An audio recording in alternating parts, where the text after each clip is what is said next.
All right. Hello, everyone. We are live, or rather I should say I am live. Welcome to Talking Heads, episode 391, your once-weekly live show for the latest in beer and tech news. I'm Jeff, and thank you all so much for watching on this Wednesday night or in podcast form over on Spotify or wherever your favorite podcasts are found. If you've never seen the show before, we talk beer, we talk tech, we talk games, pop culture, entertainment, sometimes some Star Trek. All super chats are run on the air so long as they will not permanently demonetize the channel. I do drink alcohol on the show, and if you're drinking along with me, alcoholic or not, let me know in the chat and I'll give some early show shoutouts as we go along. Last but not least, if you'd like to take part in the super secret chat and the even more super secret after party, think about joining the Patreon. Link is down in the video description, and in fact, today we have an extra special incentive to join the Patreon, because today is an Ask Me Anything show.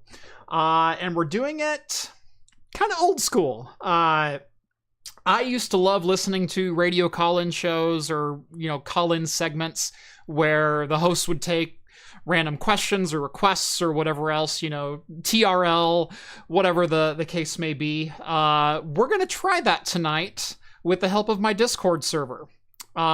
So you all can ask me anything in the chat. Over on Bluesky, I'm going to be monitoring that as well. But if you are a member of my Discord server, which you can only do as part of the Patreon, get in there, get into the voice chat. The mods will queue you up, and I will take callers live on the air to answer questions. So, never done this before. I'm kind of looking forward to it. I'm a little bit terrified, but basically nothing's off limits. If you have a question, if it's tech related, if it's advice related, if it's personal, if it's whatever else, ask me anything. Let's have some fun. But starting off, Terrapup sends over a $5 super chat. Thank you so much. It's been a while since I can't drink. Jeff, for your beer fund. Thank you. I very much appreciate that. Let's see. Got a couple beer shout outs here. Old Poi is having a coffee and a smoke. Excellent choice. It is, I believe, very early in the morning for Old Poi. Either that or very late at night. One of the two. Terrapup's having a sweet tea. Taylor's got just ice water as he's still at work. Cody's got a Captain Morgan spiced with Coke Zero. That's always a fantastic drink. Let's see. Are you solo tonight? I am solo tonight. Yeah. It seems everyone's sick or otherwise having a pretty lousy week. And so I figured I'd just do a solo show. And like I said, I thought I'd spice it up a little bit and we'd do an Ask Me Anything show. It's been a while since we've done one of these, and I've never done one with live on air questions before. So we'll see how this goes. And mods, get them queued up probably in about 2 or 3 minutes. I'll ask for the first one because it looks like there's a couple people jumping in there. Rev, one of our fine mods over on the Discord. Thank you so much, Rev. Cracking into an Imperial Blackberry Pie Cider from Square Mile Cider Company, Portland, Oregon. 9.1%. Excellent choice. I haven't had their Blackberry Pie, but they do have an Apple Pie Cider, and they've got a couple others that are really solid as well. Let's see. Budney's got a Hop Valley Big Smile Imperial IPA, 9.2%. I don't think I've had that one from Hop Valley. I will have to look for that, assuming it's any good. Vince says Neo Geo in the background. A little Neo Geo in the background. Just a touch of it, if you... I love throwing random arcade games up there and waiting for Vince to guess which ones they are. Vince also says, drink for tonight, Ben & Jerry's Ice Cream Half-Baked. That's quite the drink. A little thick. Elaine's drinking a fine Smithswick and chicken wings. Skull's got some high-quality H2O, to which I will always counter with Gatorade. 100% of people who drink water die afterwards. True statistic. That is very true, Red. And Zeus wants to know what's up with Axe Effect and the studio/office. Tell you what, let me go ahead and crack open my first beer. I'll answer that, and then we'll take our first call-in question. So I am drinking, because it is hot as balls outside, I've got a Deschutes Anytime Lemonade Shandy. I actually had this like 2 or 3 days ago, and I think that video went live earlier today. Same beer, fantastic. It's lemonade and beer mixed together, and it's just great. What's happening with Axe Effect? We went through one more validation round for our PCBs. We actually got those PCBs fully assembled and soldered up just a couple of days ago, and right now they are on their way for EMC and emissions testing, accidental radio testing. We don't have a radio device on these, and so they'd better not act like a radio if you're the FCC. And so we are going to be doing, we're beginning our compliance testing now. As I think I mentioned in one of the updates for Axe Effect, or more appropriately, OpenViro, we did some early spot checking for both EMC and emissions testing, and got very encouraging results. That we had a solid design under us. We made a couple last-minute modifications to the PCB just to kind of shore up a couple loose ends that we felt we needed to, and they're going over for their official validation testing now. It's a self-certification process. We're doing CE and UKCA. As far as validation goes, again, because these aren't radio, they don't need to be FCC compliant, but we are going to be just spot checking them anyway. Yeah, at that point, if those are fully validated and ready to go, we are ready to place the bulk order. So stay tuned for an update here pretty quick. As far as the office and studio goes, I got this question about a month ago, and I said there's like no news to report. I'm not ready to talk about anything yet, but I'm doing due diligence on something.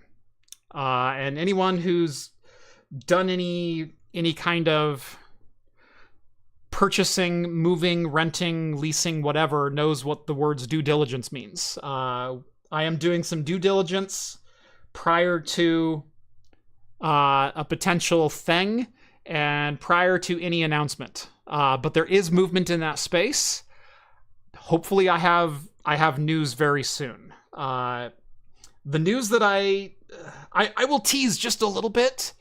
It's a way bigger announcement than I think anyone was anticipating. So if this happens and if it goes the way it looks like it might be going. So yes, there is movement there, and I'm hoping to be able to talk about that soon. So anyway, I'm going to go ahead and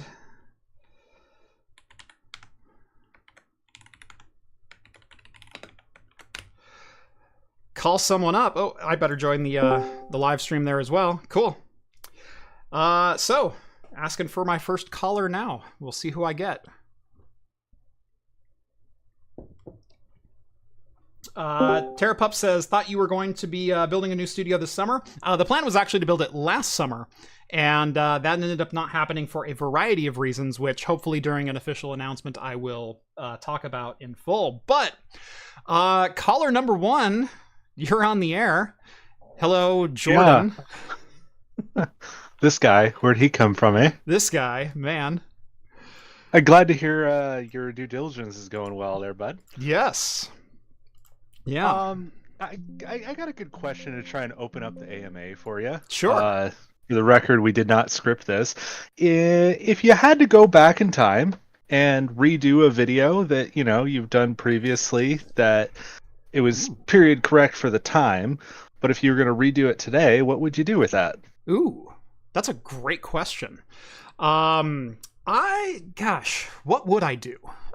There's been a couple that I haven't been like overly proud of, like after they've come out. Like I wish I did a little bit more research in the front end, because I came to a conclusion that may not have been the right conclusion had I put like another week's worth of research, but sometimes you just have to send stuff out as you discover it. And as you know, sometimes the best way to get the right answer is to put the wrong answer on the internet.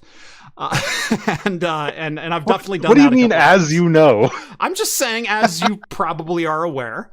So yeah, there's a couple of times that I've published a couple of things that maybe didn't have all the information, but at the same time, they had all the research that I possibly could have done. And I put that out there. But a lot of times what that is doing is not necessarily being, I'm the expert on this and here's the answer. I'm trying to present it as, this is what I found.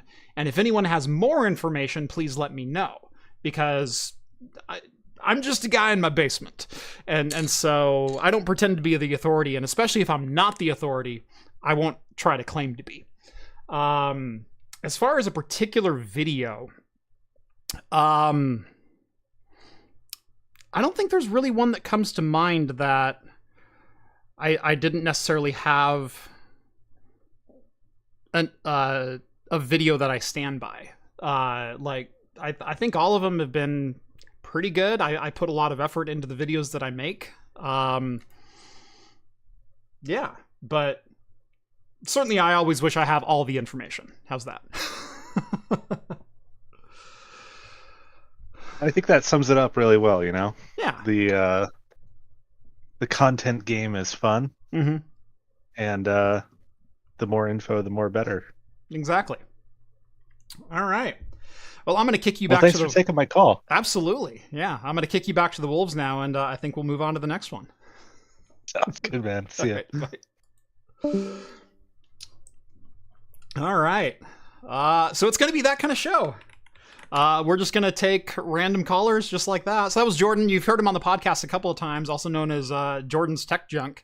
If you go back to one of the episodes with him, you can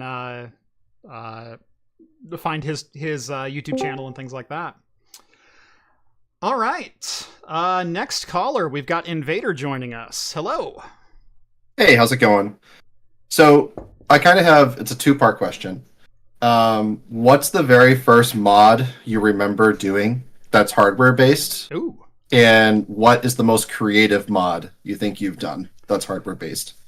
I think that's the same answer. I think there's one thing that is the exact same answer. So I've done some case mods, and all the case mods that I've ever done have shown up on the channel. And in fact, the very first case mod that I did was my Dishonored PC that I built with Modders Inc. and debuted at QuakeCon. So that was a heck of a lot of fun. But that's a case mod. Hardware mod. The first hardware mod that I did that required more than like Kapton tape on the back of a CPU so I could load a 771 Xeon into a 775 socket board, or really simple stuff like that, was probably modifying the Tesla K10s to work as a Grid K2.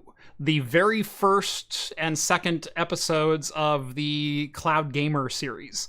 That required not only knowing that the Grid K10 was physically the same card as the Grid K2, but also having to research and dig through a whole bunch of forum posts and find a couple of people who were willing to dive into the hardware with me, and basically pull a resistor and a firmware modification on the Grid K10 to make them work as grid cards so I could do vGPU pass-through.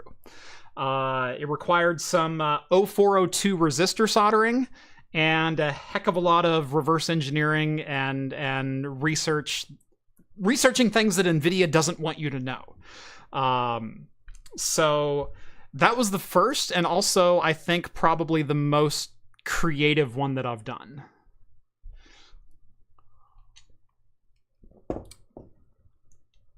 So, yeah. Awesome. That's awesome. Thank you. You're welcome. Thank you. All right. Yeah, and I mean, obviously that mod spawned an entire series of videos that's 20 videos deep at this point. Actually,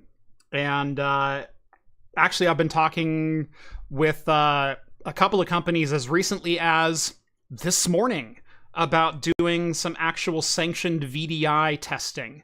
I might finally have some people on board for sending me cards specifically specifically for doing VDI testing. So looking forward to that. We're making some progress there. Like I might be an official enterprise YouTuber with a section of the market that I'm defining as I want to be the reviewer and I want to be the authority. I'm the authority when it comes to Windows deployment services before they deprecated it, and I'm becoming the authority on VDI. Those are the two things that I'm trying to strive to do, going back to Jordan's question. Cool. We've got...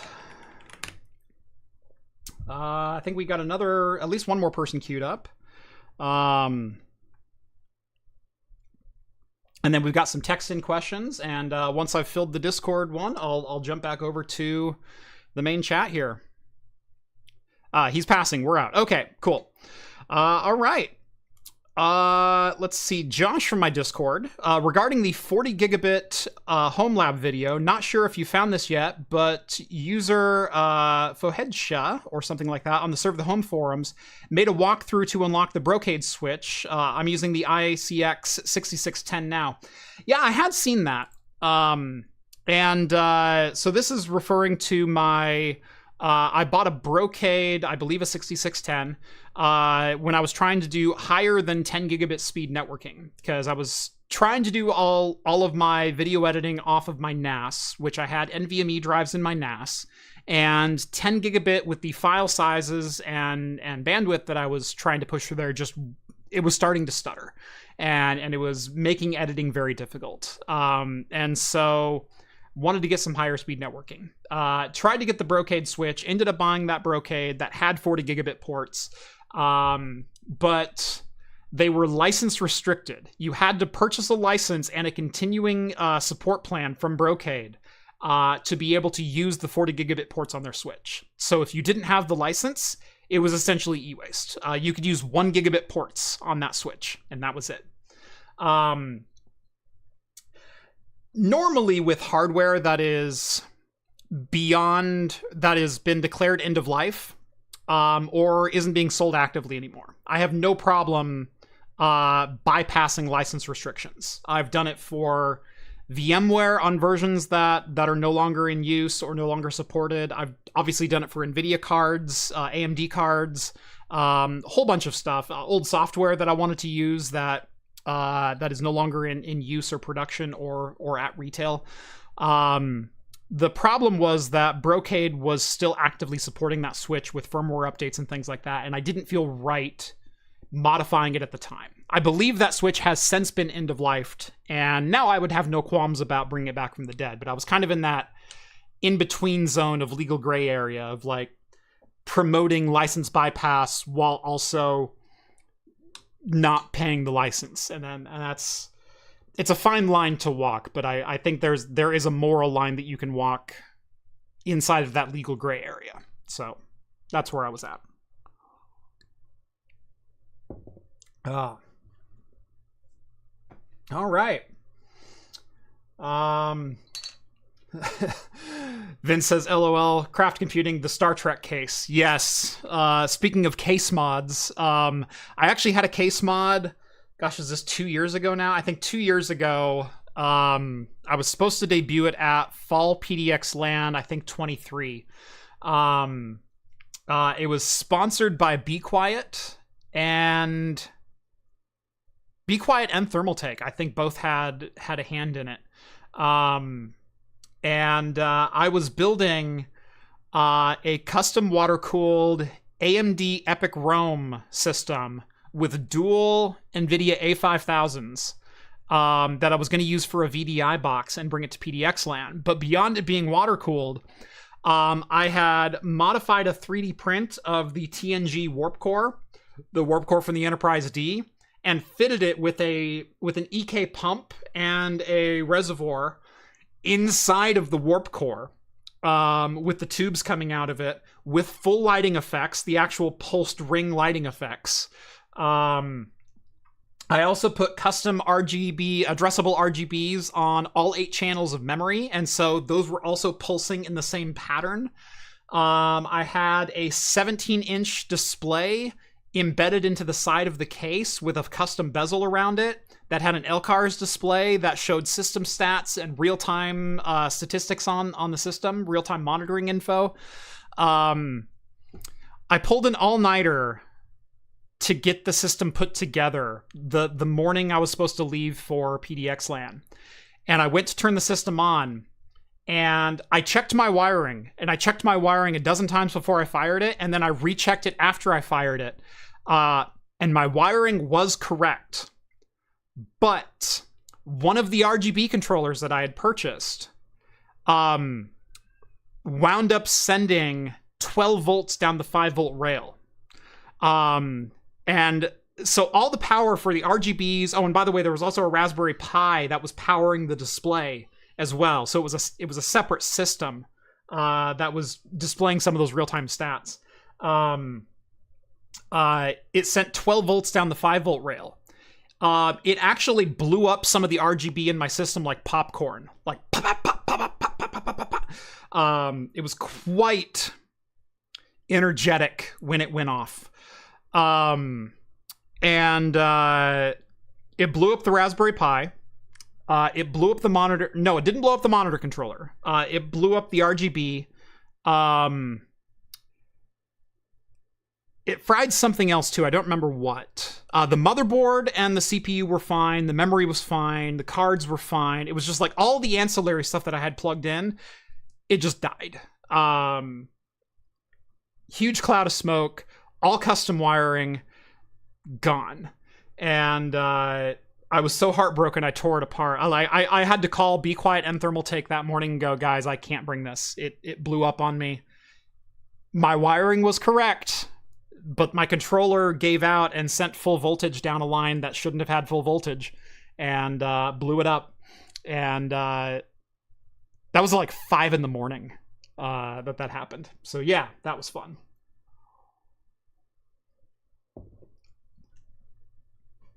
All right, let's take another one from the Discord. Stefan, or is this on the YouTube? I think this was on the YouTube. So Stefan wants to know, I remember you doing this with some Jank motherboards you were trying out from an eBay seller where you couldn't get them to work and no documentation was available. That was the Quanta server, the Quanta dual node Epic Naples server. And actually, there's a couple people in chat in the Discord server that I've talked to quite a bit. They had some experience with these boards and actually got a hold of the right people at Quanta who were able to give them some documentation. So shout out to Drew and Oliver over on the Discord. They managed to get Quanta to provide them with the latest firmware as well as some of the documentation around supported processors. Although, like I had mentioned in the video, the processor support was very locked down. I think it was the 7351P was one of the only supported processors, which is a 16-core single processor Epic Naples chip. And there was no way to get Rome support on them. While the board technically supported 2 U.2 drives or 2 SATA drives in it, they only ever shipped with a single cable, and so you couldn't, even though the ports were technically there, you could never get the right cable to get power up to the 2 U.2 drives.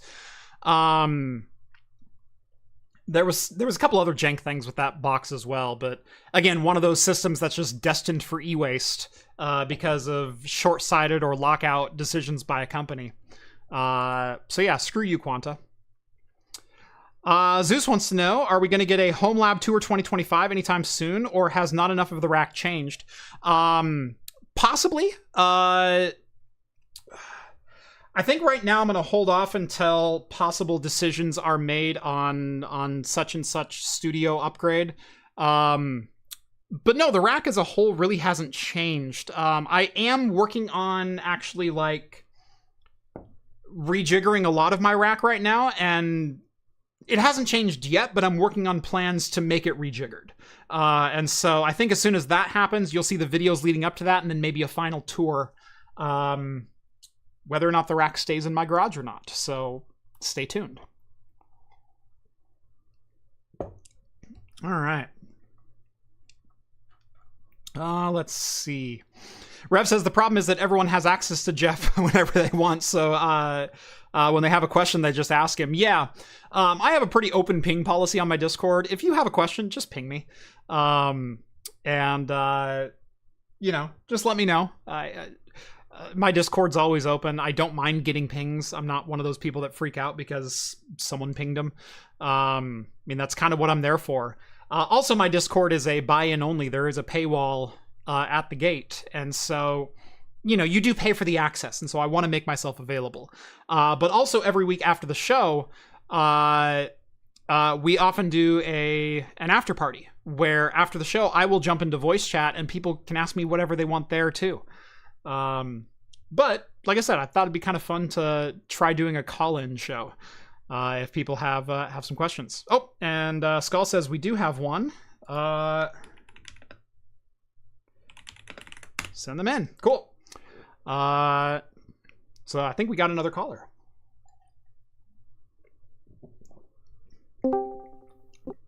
Hello. Oh, and they dropped out. Where'd they go? There they are. There they are. All right. Do I have you? Yep, I'm here. All right. There you are. So Nobi, what's your question?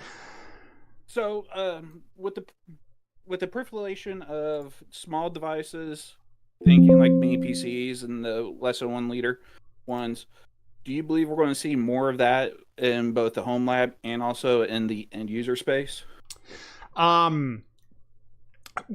Sorry, with the proliferation of mini PCs, low power PCs, are we going to see more of that in the home lab space? Is that what you said? That and also end user devices. And end user devices. Gotcha. I think mini PCs and lower power PCs are definitely going to be showing up more places and be much more prevalent. And I'm not necessarily talking about the mini PCs like we knew them a couple years ago as like the Intel NUCs and things like that, where they were genuinely low voltage laptop parts, 10, 12, 15 watts that are put into small form factor or mini PCs as cheap as possible. I think I'm talking more mid to high end laptop that we've been seeing lately, like 7840U or the HX370 from AMD, Intel 285 from Team Blue. I think with AMD making a huge push towards a large APU now as well with Strix Halo with 40 compute units of RDNA 3.5, we're going to start seeing more and more integrated high-end solutions starting to compete with traditional desktop space.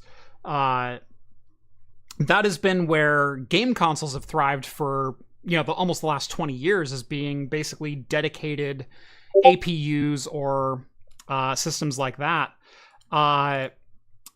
But with Strix Halo coming out and Strix Halo being available for, on the low end, 1500, it's an expensive box, especially when you're talking 60 series-ish performance from the graphics card. But I think we're going to start seeing a bigger push towards that. So long answer short, yes. We're going to start seeing more mini PCs in more different form factors with a lot more variance in performance and power availability. But I've been talking about this lately in the home lab space as well. Enterprise hardware has gotten so much more expensive as of late. It used to be a top-end Intel chip was $2,000. And now a top-end Intel chip is $18,000. Those prices don't drop overnight on the secondary market. And in fact, we're not seeing those prices drop all that much in the last 3 to 4 years. On top of that, we're not talking about 145 watt parts anymore. We're talking about 450 to 600 watt parts, which is outside of the scale of what most people can even run in their home labs. So on top of your consumer question, I think we're going to start seeing less and less refurbished or recycled enterprise products in home lab spaces, and more people going towards consumer and prosumer hardware, and potentially mini PCs is where I've been trying to drive people who are just needing some compute. It's far more efficient, and it's actually in a lot of cases faster than even 2-year-old enterprise parts. So, does that answer your question? I think. Cool.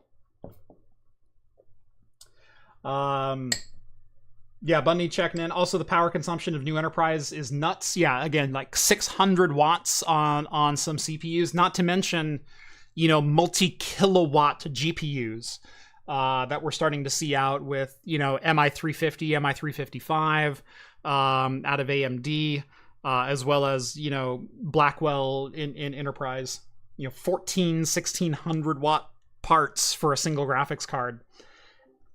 You can't run that. All right, and I know this guy. Oh.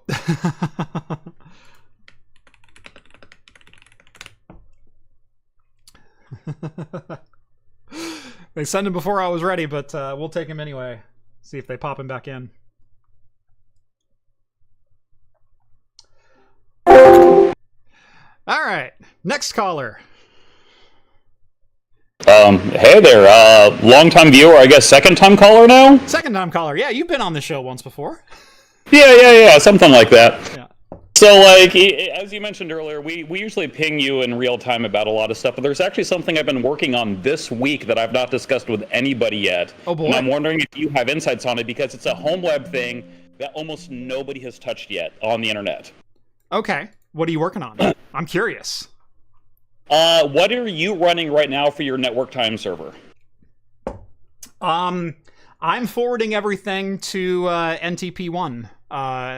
So doing what a lot of people do and just relying on whatever's in Colorado. So I don't have an authoritative time server. What are you working on?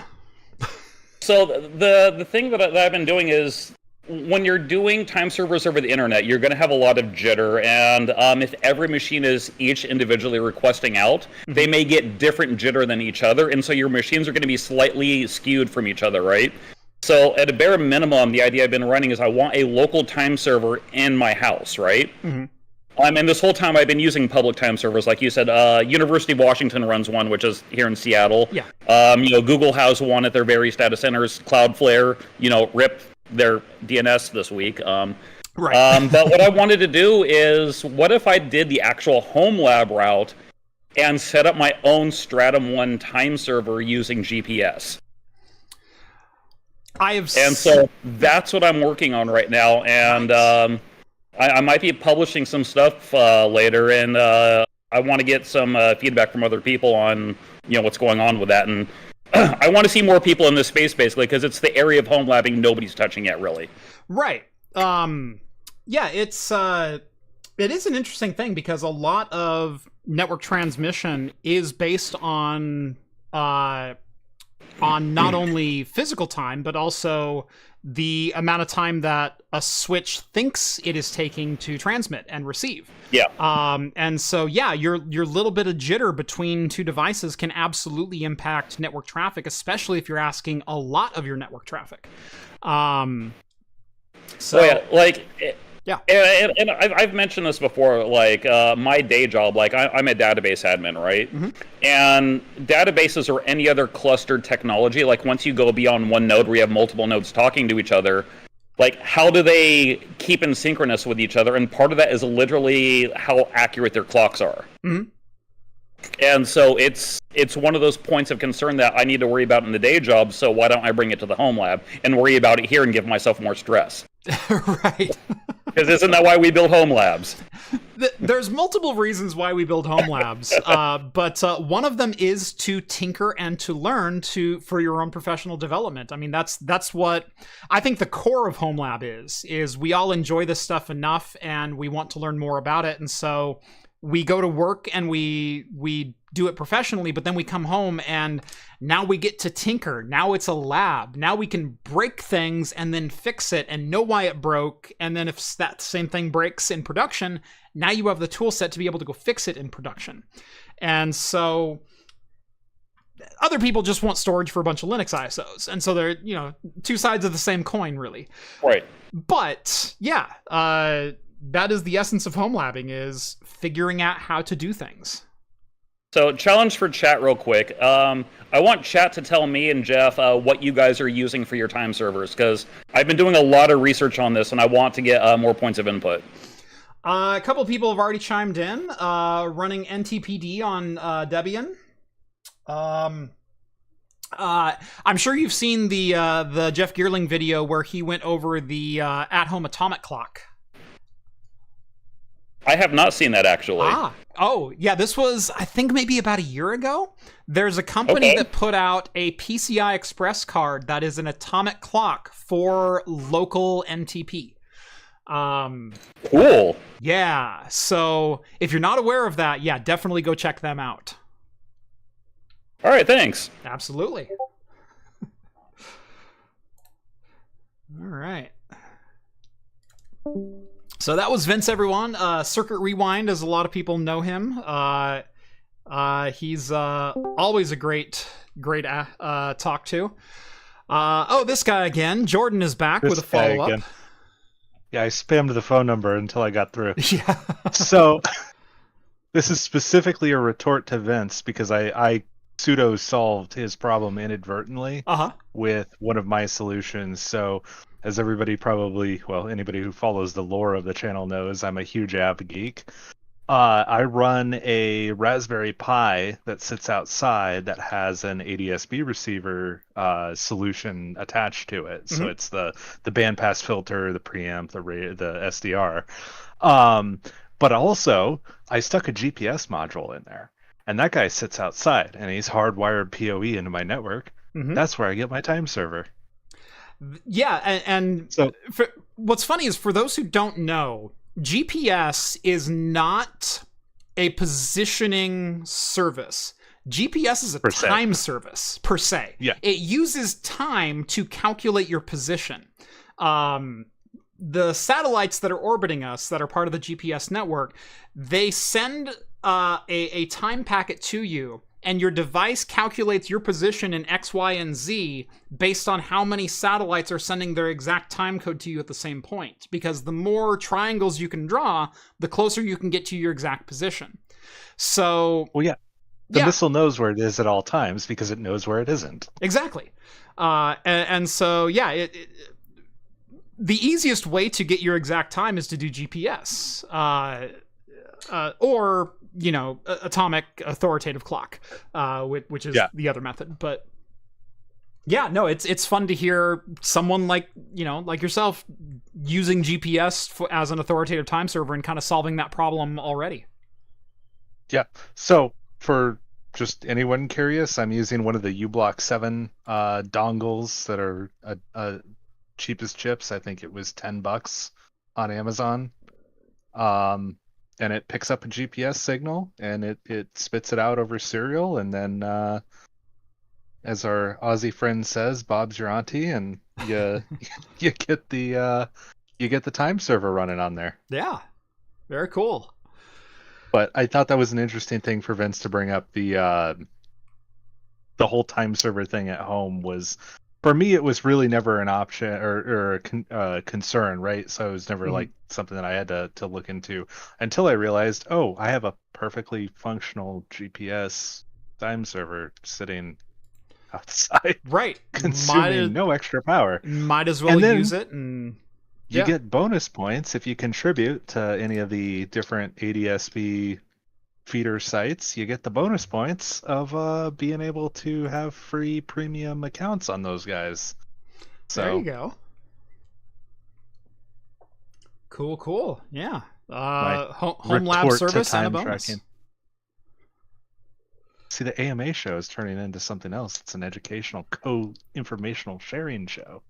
Right. And I mean, again, speaking to the home lab piece of that, like that's why we all do this, is to constantly learn. The reason I run a home lab is so I can tinker and learn new crap.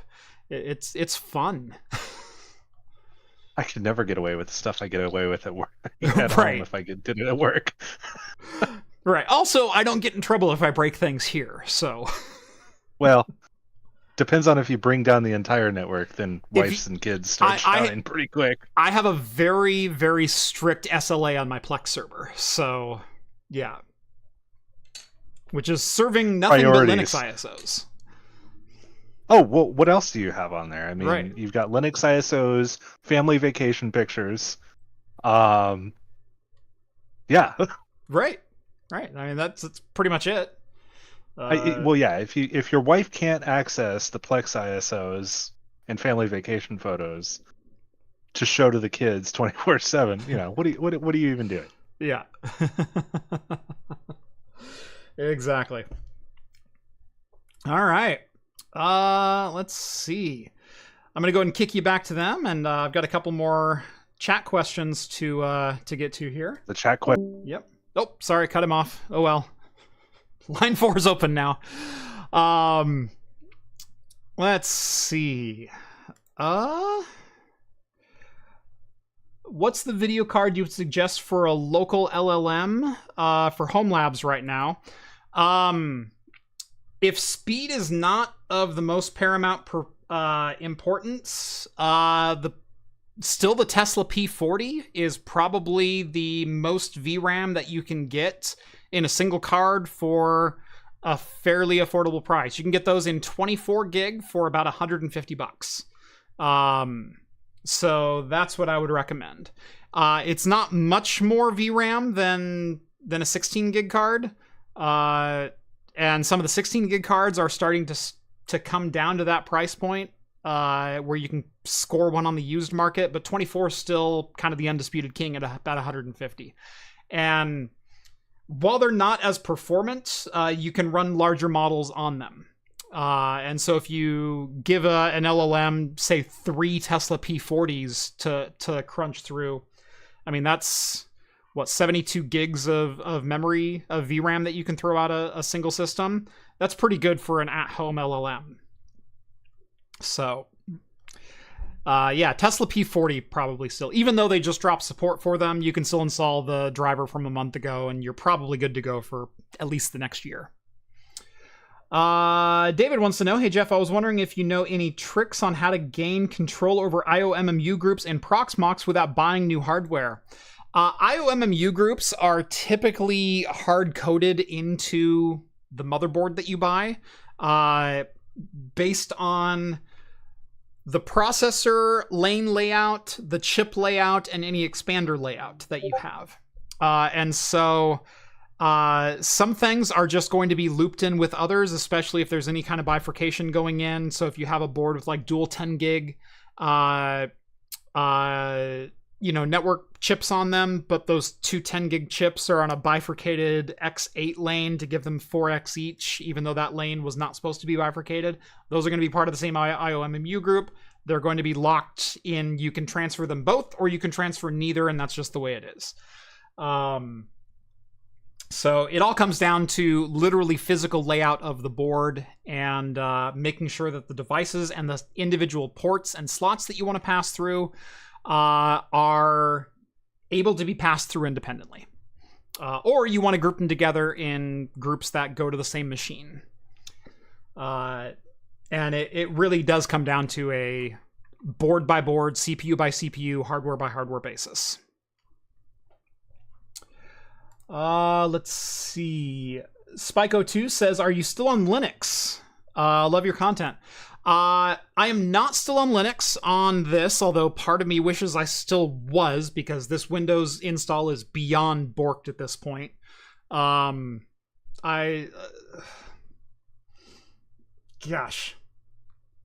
I don't think I asked that much of my hardware or my Windows installs or my Linux installs, but apparently I do. And something tells me when I move to the new office, I might just go back to Linux, because if I don't have to video edit and do live streaming on the same machine, then my live stream box will probably just run Linux and it'll probably work just fine. I think I'm going to stick with Windows on the video editing side of things, simply because of some of the issues that I had with, gosh, what am I on now? DaVinci Resolve. Not being able to see the waveform because they don't properly license the MP3 and AAC decoder to be able to visually show you the waveform when you're editing. Bite me. Yeah, so I'm probably going to stick with Windows for the editing suite. Unless maybe I move to Mac OS. Maybe I'll just buy a Mac Studio and run DaVinci Resolve on that, for God's sakes. At least I'll only have to deal with the Mac quirks instead of also the Windows quirks or also the Linux quirks. That one's... Mac sounds a little bit better every day for some machines that just have to work, doesn't it?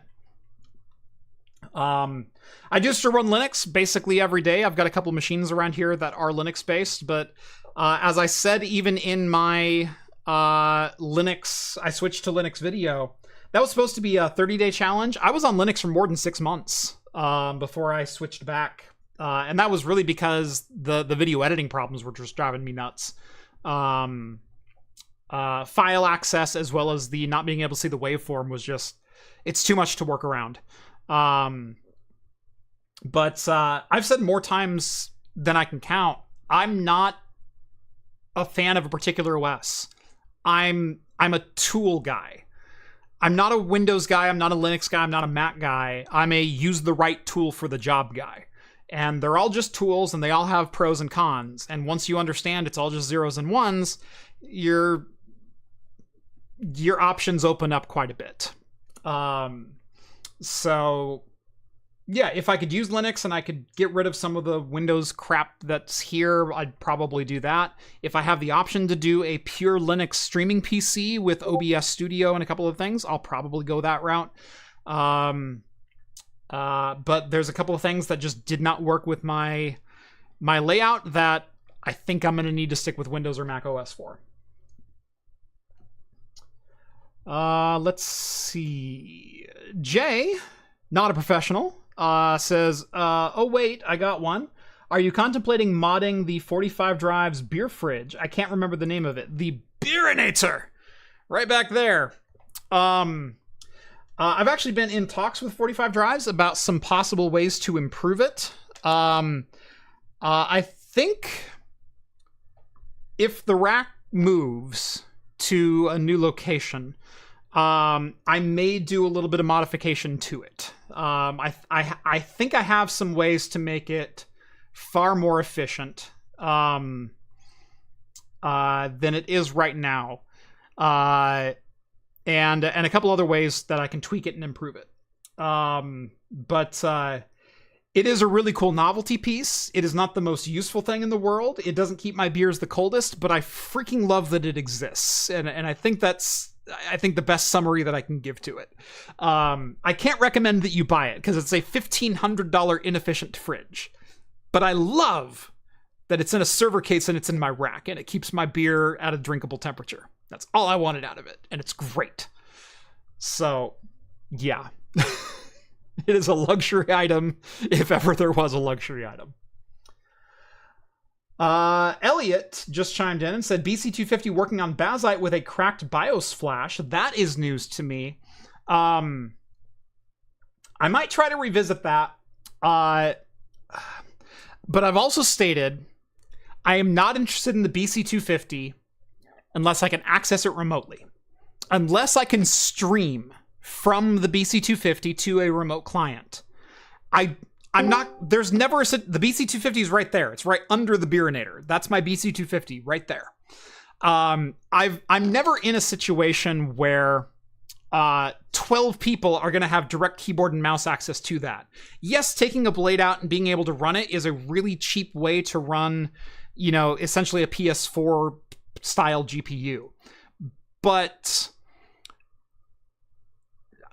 I don't have 12 friends who want to come over and plug in a keyboard and mouse and sit close enough to be able to use it. So streaming is a must on that box. Anyway, Cruiser, you are on the air. What you got, sir? Okay. Hey, so I wanted to chime in regarding the question earlier about um, what would you recommend for local AI usage? Yeah. So the P40 obviously does give you a ton of RAM for like what is it? I think like $300 or something like that. You can get them as low as like 150 for 24 gigs. And so, Wow. yeah. So Okay. again, if speed is not of the of the essence, and you simply Yeah. need a large model, and you can wait 8 more seconds for a query request, it's the best that you can Yeah. get. Okay, so the one that I ended up settling on, so I've been writing this like um, application for dealing with handwritten notes in Python and Torch. Uh-huh. And the one that I ended up settling on was the 5060 Ti with 16 gigs of RAM. Yeah. The model that I'm using is 22.5 VL7B instruct, and that seems to be just fine at like at responding to the instruction, hey, transcribe this exactly as written, and also doing some interesting sort of like note annotation stuff that I have it doing, like find text inside a box or find text that's highlighted and then do this with it or do that with it. Yeah. For like 450, you get 16 gigs of VRAM, Mhm. and you also get a fair amount of speed, I think, maybe compared to the P40. I haven't been able to compare the two. But The 5060 I know, Ti is going to blow a P40 out of the water when it comes to raw CUDA performance. So yes. yeah. Okay. So there is that. Plus, like, you do get some levels of precision that you don't get with a P40. Like you get access to FP4 and a few other things that can be interesting depending on the application that you're working with. Right. So in terms of just sort of like modern architecture, it's really funny because like I remember you did a whole show, I think, or either a whole show or like a segment of a Talking Heads about like, hey, remember how everybody hated the 4060 when it came out? Well, guess what? Weird how that happens, right? Yeah. And like the same situation I feel like is maybe happening with the 5060 Ti, where it's like, yeah, all right, this thing is, a couple $100, more expensive than say your P40 eBay deal. But you do also get like a ton back for only like 8 gigs less RAM. Mm-hmm. In terms of just like raw compute. So I'm a little curious what you think about the value proposition of a card like the 5060 Ti with 16 gigs of RAM versus a lot of the other stuff on the market that somebody might choose to use for something like this, especially when you can use VLLM or XO or any number of other things Mm-hmm. to split up the work between multiple cards if you really have to. Yeah, because most LLMs are not single GPU dependent. As long as you have enough memory to hold whatever model that you want to run, you can run a bunch of different cards and pool that together and simply have them cross-reference. You do have to deal with increased latency and increased time to respond, but at the same, my reference for does an AI model run on a particular graphics card has always been, does it have enough memory? Then the answer is yes. Some run faster than others, but it's going to run. And for most people, especially in home lab situations, you've got all the time in the world. You're not, latency sensitive or anything else. Like I said, I can wait 8 more seconds if it means running a P40 at $150 versus going out and spending $450 on a 5060 Ti. That's not a problem. That's not going to cost me my workday. In a professional environment, or if we have multiple engineers cranking on this thing, yeah, maybe we want to spend a little bit more on infrastructure. So yeah, it really is an interesting dichotomy of where the market lands today. I'm a little tempted now to like go and find myself one of these $150 P40s. Mm-hmm. Plug that into the server that I'm using to do the work of this application, and then just get the 5060 Ti and build another gaming machine around it. Right. Because this server is my old gaming machine, and like it's Yeah. even like it's PCIe 4, right? And like so already like my bandwidth to the PCIe 5 5060 Ti is cut kind of in half, I think. Yeah. Not that it really matters for this application, but still, like if I could be using this $450 card for gaming instead, and I could, get myself something like a P40 with 24 freaking gigs of RAM for $150, which I did not find the last time I went looking for this. So that's good to know.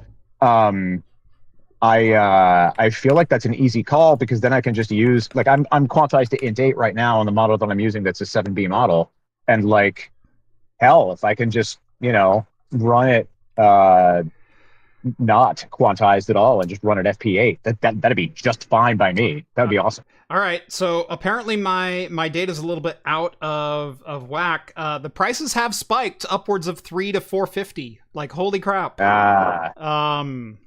So I rescind my recommendation. You know what happened is people watched whatever episode of Craft Computing in which you extolled the virtues of the P40, and it was all over it. I do have some power in this space, and I understand that my recommendations carry a lot of weight. I will say I might have to pick your brain here in the next month or so. I have in my garage right now, on the shelf, ready to install into my server rack as soon as I'm done with my my microcloud server, a DGX V100 system. Yeah, I remember this, and I am super mad about that, by the way, and in an effort not to get you a profanity strike, F you, but yes. Well, part of my plan is actually to make that available to my patrons so they can test different models on it. So if you want to test a model on a V100 32 gig, or perhaps multiples at the same time, you might have an opportunity here pretty quick. Okay, excellent. I would like to rescind and strike that F from the record. All right. I'm still marking it down, but I'm putting an asterisk next to it. So. Okay. Yeah, that sounds awesome. We have one of those at work, and so I think the V100 DGX has been EOL for, I want to say maybe 2 years. No, the V100 literally just went EOL like last month as part of the Pascal kickout. It was one of the ones on there. So it has the 5.82 or 582 NVIDIA drivers that are still supporting the V100. Okay. Yeah. Oh, okay. Well, that's great. Do I remember? So, because the last time I talked to our NVIDIA reps, they said that our A100 DGX was also EOL.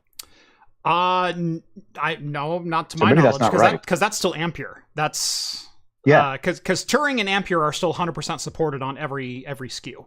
Okay. It was just Pascal, and Volta, and some of the last generation Maxwells that were finally kicked out of this last version. So so Turing is 2000 generation and Ampere is 3000 generation. Is that Correct. right? Yeah. Okay. Okay. That's interesting because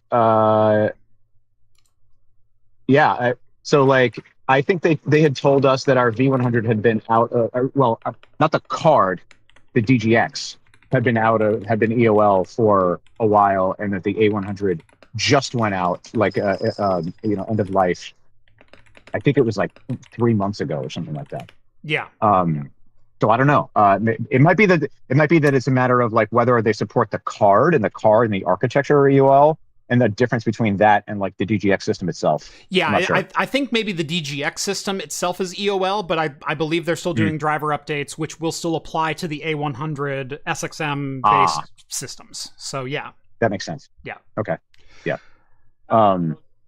Cool. Well, yeah. So you said about a month is when you get that system? It's already in my garage. I already have it. Oh. Yeah. The problem is it's a 2U server and there's only 1U available in my rack right now. So I need to take something out to put it in. So that's what I'm waiting on. Yes. Well, clearly it can't be the Beerinator, so let's just start there. That's exactly right. Actually, it can't go here because I don't have enough power here to support it. The only place I have enough power is out in my garage, in my main rack. So, because at peak, it's a 3,000 watt box. Yeah. Yeah, it's sounding like you may need to secure yourself the services of Yocto Consulting Inc. I don't know. We have been talking a lot lately, and maybe that's part of the upcoming announcement. I'll drop that hint. Awesome. So, I'm going to sign off and bar hop. So I will pick the show back up when I get to the other place. well, excellent. That sounds wonderful. All right, man. Enjoy your next bar. Oh, and as just because we usually do this during the show, I had to drink 2 different margaritas this evening. Nice. The first one was some kind of spicy concoction with infused tequila, and the second one was this really good mezcal and mango potion, Ooh. which I'm not sure I'm going to be able to duplicate, but I'm going to give it the old college try. I want to know more about that. I love a good mezcal margarita. Yeah. Oh man, it was fantastic. All right. Cheers, Cruiser. Yes, sir. Bye. All right. Let's see.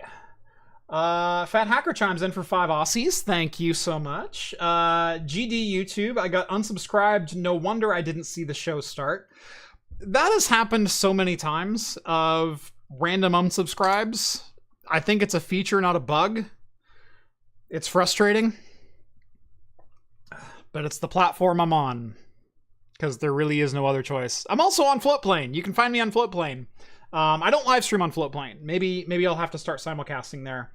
I did try simulcasting to Twitch for maybe about a year, and I never got any traction over on Twitch. So it was more headache and more went into it than it was really worth. And I had to split my moderator time among the 2 platforms, and it was always just kind of a pain. So, all right. Is there a single slot 5060 Ti from Fat Hacker? No. Single slot cards, I think, this is me spitballing. I think there is actually an edict from NVIDIA limiting form factors on cards. This is me tin hat, full tin foil hat. NVIDIA wants graphics cards as big as possible to show off the branding on the side of the package. So when you install a graphics card, it says NVIDIA RTX on the side, GeForce RTX on the side. As big as humanly possible. The biggest component in your system is now a graphics card. And I don't think that's an accident, because graphics cards outside of the 5090, which, spoiler alert, can be cooled inside of a 2-slot card, are not that much more power demanding than cards from 10 years ago. They're just not. Like 350, 400 watts, not that big of a deal. We've had those cards before. We cooled them in slots that were much smaller than 3.5 slots. I think the reason we're not getting slim graphics cards is because board partners are not allowed to. I think. I'm throwing an accusatory finger Team Green's way. Team Red, if you would like some additional market share, go after some of the niches. Go after some of the small form factor single slot installations. I think you can capture some of that market because Team Green doesn't play there. So, Intel, you do it as well. Do you know how much I want that Maxsun Dual A60 card, even though it's basically a B380 or B580 times 2? I want that card like you wouldn't believe. So, yeah. Green chimes in with $10 super chat. Thank you so much. Question I often ask the retro crowd. Select 3 gaming platforms to use indefinitely. No limit in cost, peripherals, or form factor. Please select 3 specific tiered devices and give a reason. I'm assuming this is a handheld question. And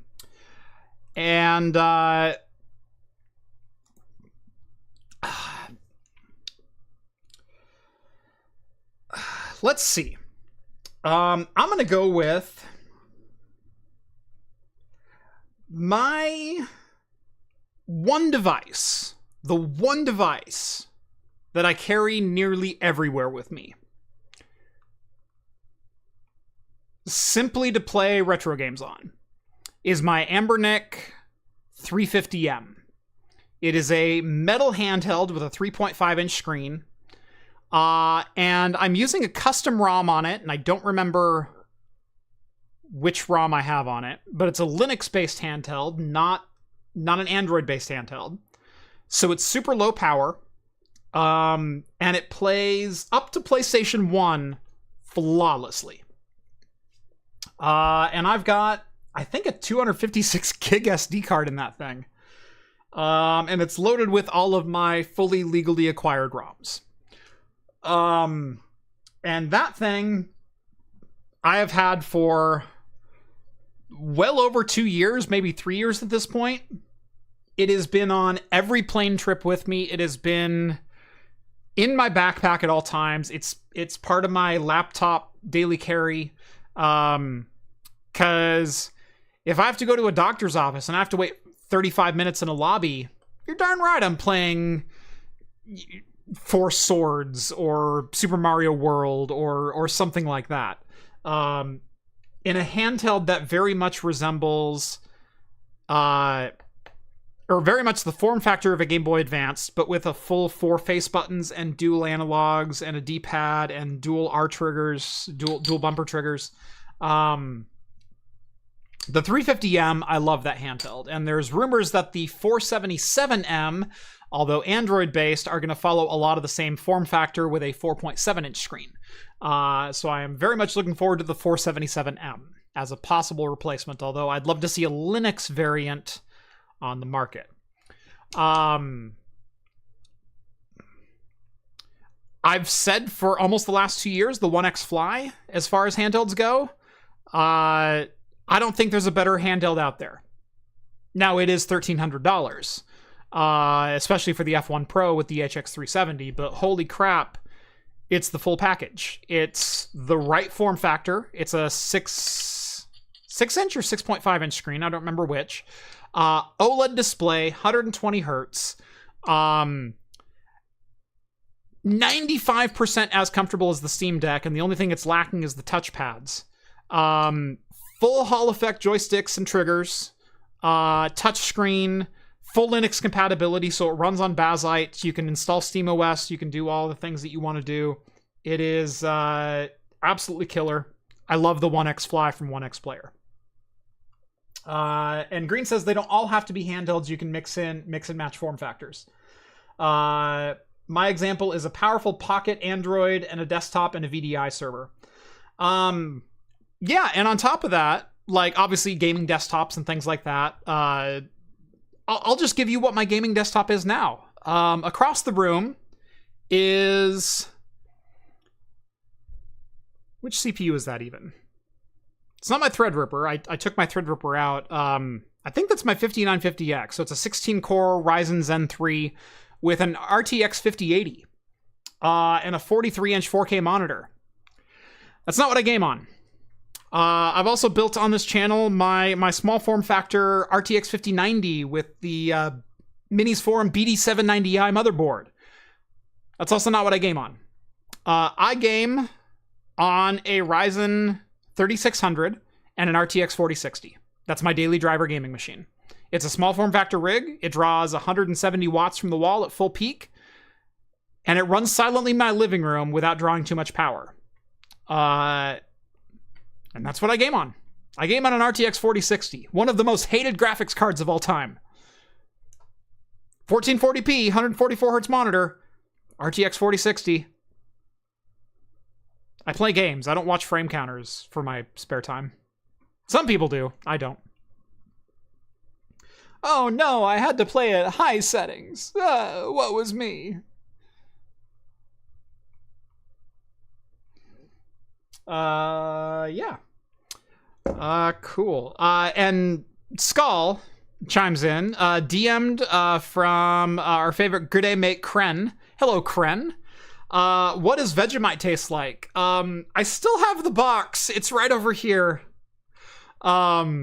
So Kren, like the absolute gentleman and scholar that he is, sent me a box of Australian treats. And we were supposed to do an all hands on deck Talking Heads, and that Talking Heads ended up not happening. We were supposed to all try Vegemite, and I still have the bottle of Vegemite fully unopened. It's there. I still have it. All the treats are still in the box, I promise you. So maybe eventually we'll have some stale Australian treats. Oh, man. So yes, maybe soon there will be a reason to get everyone together in the same spot. We'll see. All right. Let's take the next caller. Let's see who it is.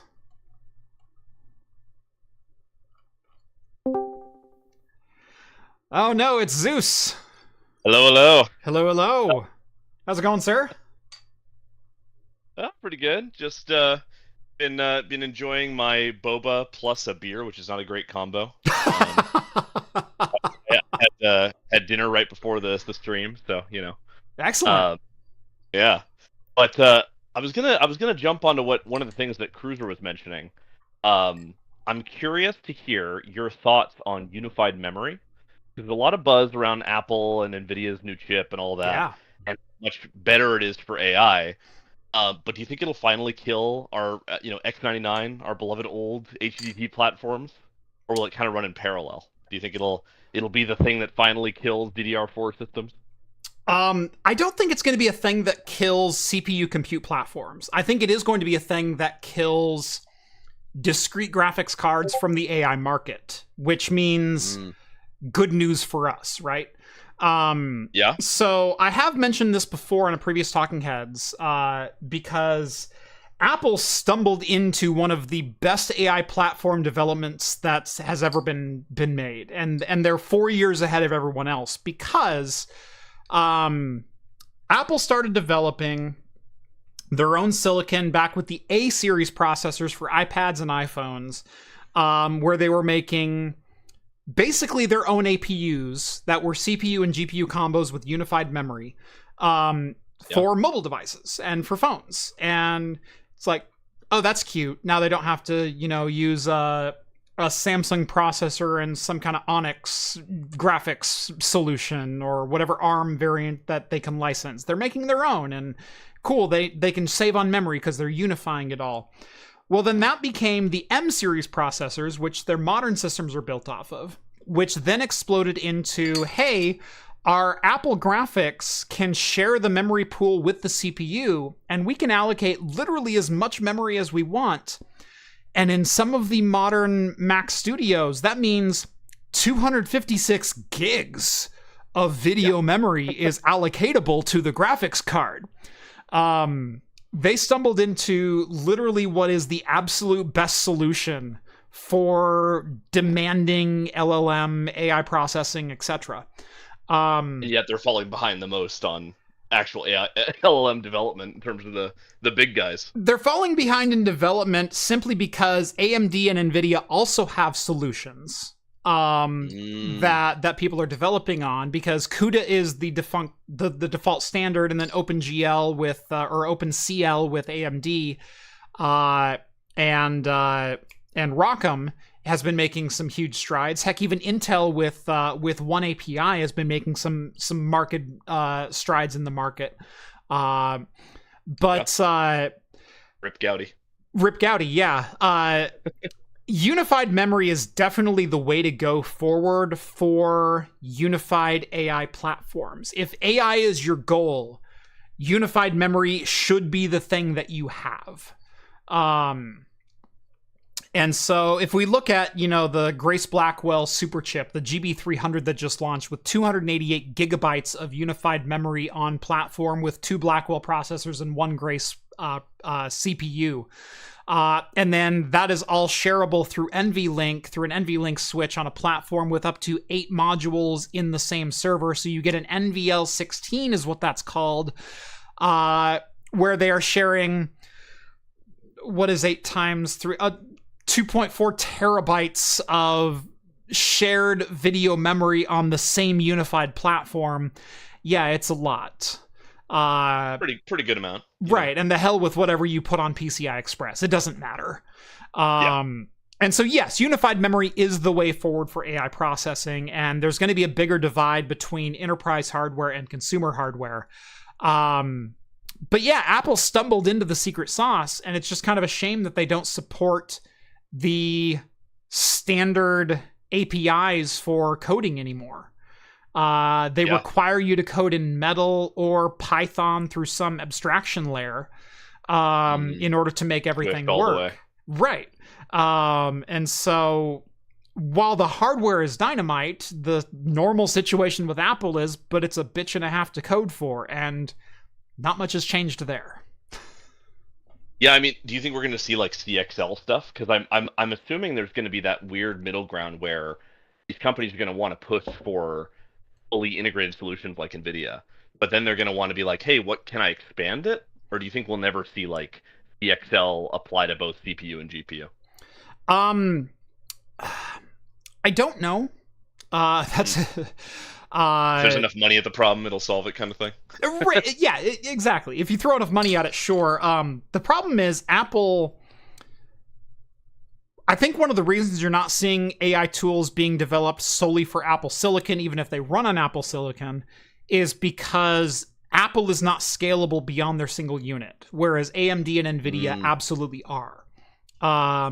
You can throw 16 NVIDIA GB300s at a system and still link them together through ConnectX-7 and ConnectX-8 at 800 gigabit speeds and basically grow your pool from there.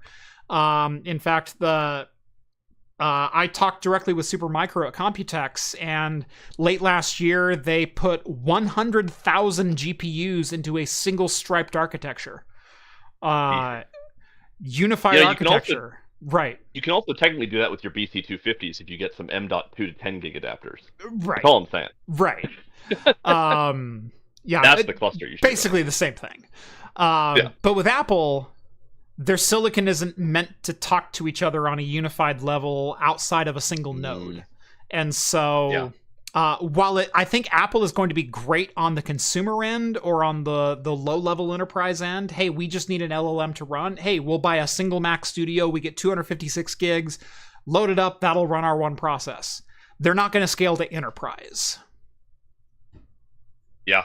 Yeah, the Xserve is dead, and it'll probably stay dead. Xserve's been dead for a while. Not in our hearts. It doesn't look like it's dead. It still looks new. Are you even old enough to remember when Xserve was in production?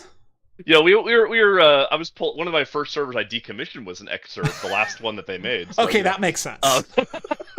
And also, so speaking of that, are you going to be upgrading now that you have an EV? Are you going to be moving your home lab to 240? Or because all I'm saying is most power supplies are switching. So if you have a shared circuit, you could just run it all at 240. It won't be a problem, right? I could, right. Change out the neutral. Right. Actually, I've had the new circuit breaker to switch my home lab over to 240 for a while. I just haven't installed it. Okay. And so my problem is at home my panel is full, and so unless I start doing circuit doublers, or like doing things you shouldn't do to electrical panels, and Zeus, I'm staring straight at you right now. Then I'm kind of locked where I'm at. But in part of this move that may or may not happen, I was looking at moving my server rack to 240. I might not do that, and instead I might move my car charging circuit over to 240. So I've got a level 2 charger at home because the server rack might be moving anyway. And so in my garage, I have two dedicated 20 amp circuits that I could, in theory, double those breakers into a dual 240 30 amp. So I'd have 60 amps of 240. Yeah. And the panel's right there in my garage, and it's literally like up into the attic and then over and down. And so it'd take me an afternoon to install a 60 amp 240. And the panel would support that. But I don't necessarily know that I need it right now, because 20 amps seems to work. The 220 amp 120s that I have work fine for the things that I'm doing, although the DGX V100 is going to be pushing both of those. Yeah, a little bit. Well, for your high availability Plex server, I do have some good news. It turns out you can run one power supply at 120 and another one at 240, and nothing bad will happen. See, this is... I was like, I don't want to pull down this server. What happens if I run one at 120, one at 240? Well, see, what you deliver to the PC is all 12 and 5 volts anyway, so it doesn't care as long as it's transformed. Yeah, your individual power supplies don't care what they're transforming. Yeah, it just hurts because you know that there's two completely different voltages, like millimeters away from each other. To those who don't know, this is why we don't let Zeus work on electronics that are mission critical. Yes, true. Anyway, I'll give back the stage to the next person. Also, any updates from the Heat on the slug situation, or have they retreated? On the Heat from the what? Excuse me. Oh, the slugs. The slugs. The slugs have not been seen for at least 3 or 4 weeks. So okay. But I will pass. I will pass along your concerns. Okay. Excellent. Perfect. Just wanted to check in. You know. Anyway, good luck. Don't get shocked. Have a good one. Sounds good.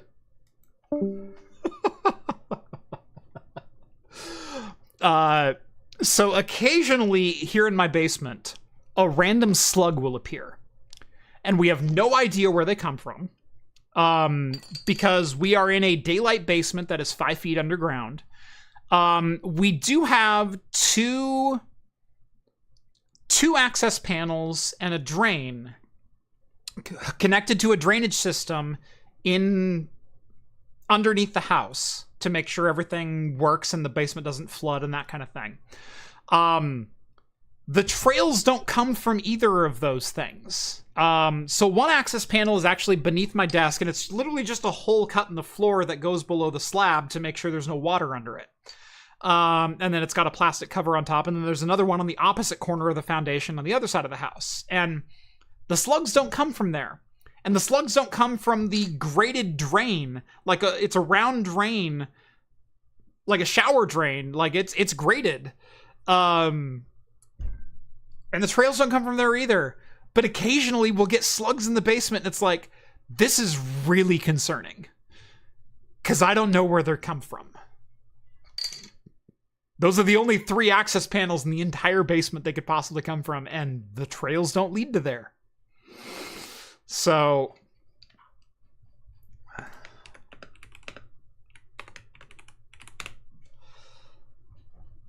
Alright, next caller. Who do we got? Alright, you are on the air. Caller number 4, go! Hey, long-time listener, frequent tinker. Just wanted to say, I got to tie together your last 2 colors. Sweet. Those guys got some real stuff going on there. Mm-hmm. Especially Zeus. Do not God. trust that dude to wire your house. Or my slugs, apparently. Or your slugs, you're right. Unified memory, first up. AMD G series, don't sleep on that. Yeah. You can overclock the DRAM on that thing and get some real performance. I just built a crazy, and this is the tie-in to the guy before, crazy emulation station. 8700G Corsair Titanium 7400 gigabyte B650M in the Lee & Lee, the wood grain case. Yeah. It's great. Nice. You can run everything, all of your legally obtained ISOs all the way up. Yeah. Nice. But we were talking a little bit about the VRAM that's available on all of the enterprise cards and Yeah. and how that keeps increasing. Yeah. NVIDIA's got some libraries that they talked about at GTC that were kind of paper launched is too harsh of a term. They were teasing out some stuff Yeah. that uses direct NVMe for the GPU memory. Yes. So this is actually something that AMD tried out, what was that, 4 years ago? They had an Instinct card that had an M.2 slot on the back that you could add up to a supported 2 terabyte M.2, and it would use the M.2 storage as video memory. Yeah. So NVIDIA's happens in software, which means you can do magical things with like NVMe over Fabric. Yes. Yeah, it's a completely different implementation because AMD was reading the NAND directly and interfacing with it directly, whereas NVIDIA was teasing using NVMe over Fabric to add to their memory pool as like a cache station kind of thing for their physical chip. Yeah, if you can grab those block devices and throw those in, if they don't lock that down to latest generation cards because, it's just software, HomeLab might have a really good time with some GPUs and some NVMe devices. Yes. Yeah. Do you know of anyone who makes a good NVMe over Fabric device? I know there's two out there. Just asking. Yeah. Yeah. The WD and Ingrasys, they have some pretty good stuff. But yeah. I've heard good things about both. If you can start attaching some solid like Kioxia level performance flash to those things, that's really where things go. No, really, I wanted to talk about the emulation station because yes, Buddy was super chatting about it, and I'm telling you, those 8600, 8700G series CPUs, don't sleep on those for it. Because it'll run everything. Oh, absolutely. That you could possibly want. Yeah, I've got an 8700G, and the APUs on AMD desktop often get overlooked because it's relying on DDR4 and shared memory, so it's going to be terrible and bottlenecked and everything else. It's like, yeah, but so's your APU on your gaming handheld, and so's any integrated graphics solution. But guess what? It can still be really good.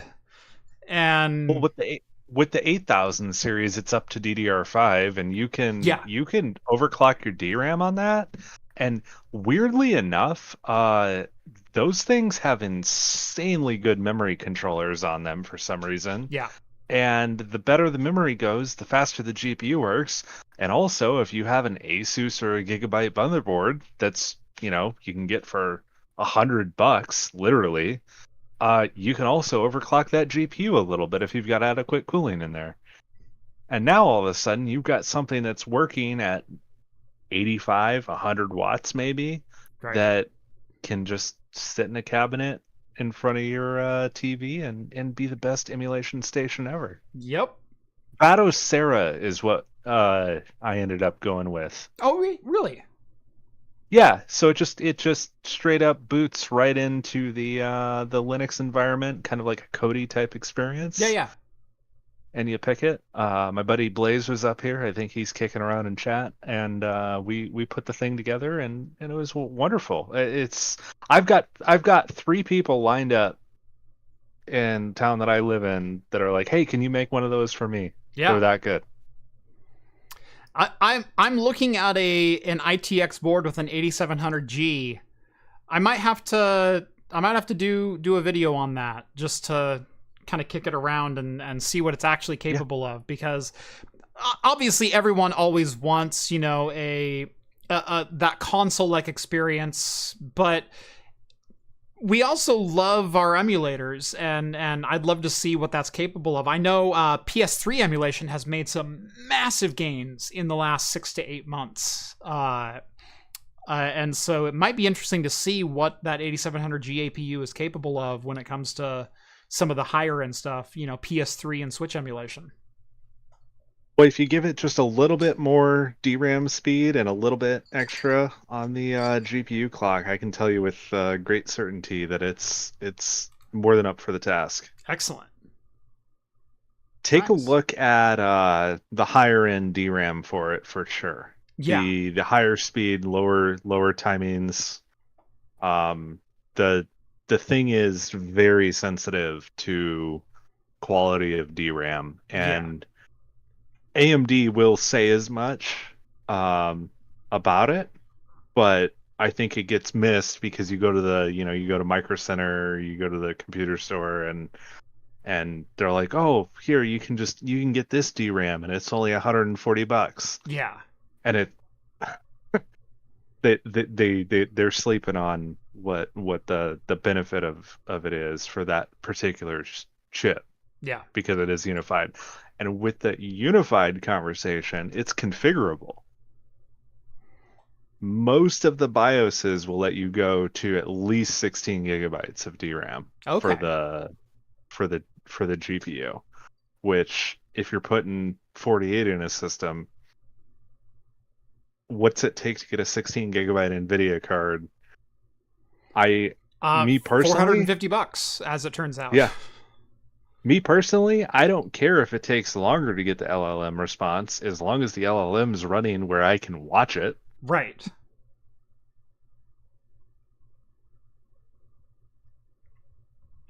Yeah, no, that might be a fun one, because I've done a video on the 8700G, but I think that was on a server video. I don't think I've used the APU section of it all, so I might have to give that a look.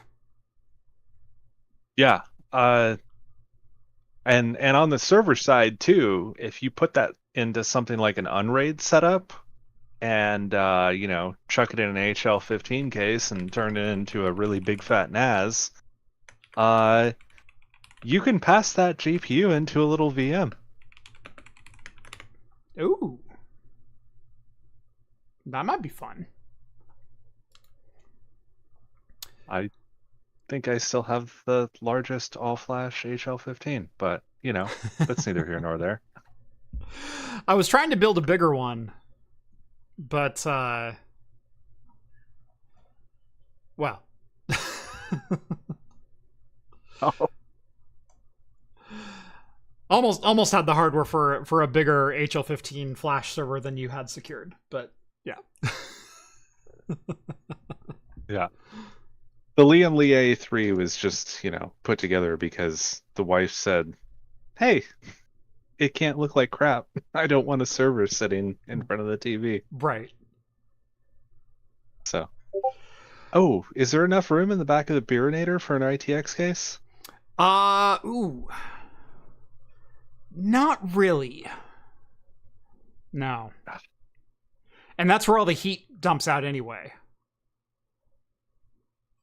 That would be really cool. That'd be like, oh yeah, here's my retro emulator that can run everything up to PS3. Oh, and by the way, here's beer. Yeah. Yeah. Beer in the front, gaming in the rear. Oh. I feel like that's a missed opportunity now. I feel like with the collective audience, we can do something about that. Yeah. I think we could. Beerinator needs more RGB. I kind of agree with that. I've been wanting to dress it up a little bit as well, so maybe we'll have to do that before too long. Yeah. Soft glow option for those who aren't so into it, and then full on rainbow unicorn for everybody else. Exactly. Which I hate to admit it, but I'm starting to love that. Oh, one sec. Sure. My nails look good today too. Sorry, I had another beer delivered. Oh, it happens. Yep. I didn't realize I had my door locked. I'm like, come on in. It's like, oh, shoot, the door's locked. So, all right. Yeah, I'm going to have to give that 8700G a little bit more love. Yeah, man. Overclock the memory on it. Chill rip. Nice. I do know someone who can get me some pretty spicy DDR5 sticks too. So I maybe I'll give them a call and we'll see what we can do. Is it some Corsair Dominator titaniums? Well, I know them too. I was thinking of someone else. Okay. I was thinking of the nice big guy. Yeah. The guy who makes me look small. Yeah. He'd help. Yeah, he would help. Yeah. Especially if you had a kegerator tab. I was trying to think of the way that you could, you know what, so you talk about like custom cases a lot. So do you know how like RV refrigerators work? Yes. So you have the propane, the heat source on one side Mhm. of it, and on the other side is the cold side. Could you come up with a way to use the residual heat from a seriously overclocked like Threadripper to chill the beer with a similar cooling loop? Ooh. Wow. Just saying. That's a great There- question. there- I don't know. There's a way. I bet there's a way. Yeah, I don't know. I'm gonna have to start looking into the physics of that. Hot thing go on one side, cold beer come out other. That's all I care about. Right. I mean, that's all we should all care about, right? Performance go in, cold beer come out. There you go. There you go. All right. I'm going to kick you loose and we'll get to the next caller. Yeah. All right. Let's see. Do we have any other super chats before we move on? No, we got Green taken care of in the last one. I thought I had one more at. Hold on. Where is that at? Early in the show, in fact, before we even went live, Cody wanted to know in the Discord, experimented with any distributed file systems, Ceph, Gluster, MooseFS, LizardFS, SeaweedFS. I have done a little bit with Ceph. I haven't done a video on it. I am still very much learning the ins and outs of Ceph, but I am actually working on a Ceph-based video right now using... I have done a video previously on Proxmox clustering, where they use Ceph for the VM replication, but I still use ZFS as the backend for the storage solution on each. I am working on a video where it's Ceph all the way down. So... yeah, that's what I'm working on right now. It's my first time diving 100% into Ceph. It has been definitely a little bit of a learning curve from what I'm used to, but I'm looking forward to the way this server's turning out, because I'm using the Supermicro microcloud. I'm putting together a 5-node Ceph cluster and doing full replication, full availability, or high availability, excuse me. So it should be a lot of fun when it's all done.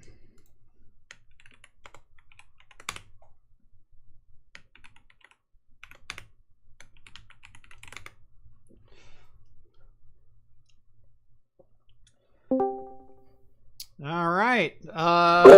Line 4, you are live. Go for it. Hey there. So, since we're talking all this tech news, I was wondering if you had any thoughts or opinions on the big tech news that came out yesterday. Wait a minute, I'm reading this wrong. That's Trek news. Lower Decks and Section 31 score Emmy nominations. Emmy nominations, yes.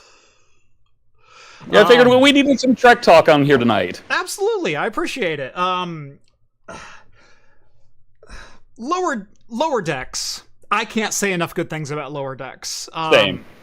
Lower Decks is probably, beginning to end, the most solid, consistently good, amazing journey, amazing character development, everything you ever wanted to see in a Trek series of all time. And the people who dismissed it because it looked like Rick and Morty, screw you people, you aren't real fans.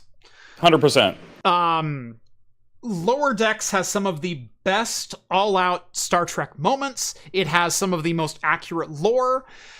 Part of the appeal of Lower Decks is it doesn't take itself too seriously. It dives into the lore of Star Trek, and even some of the fourth wall breaks and goes, huh, that was weird, and acknowledges them and simply moves on as if it's simply a normal occurrence in the universe, which is absolutely the right way to approach some of this subject matter.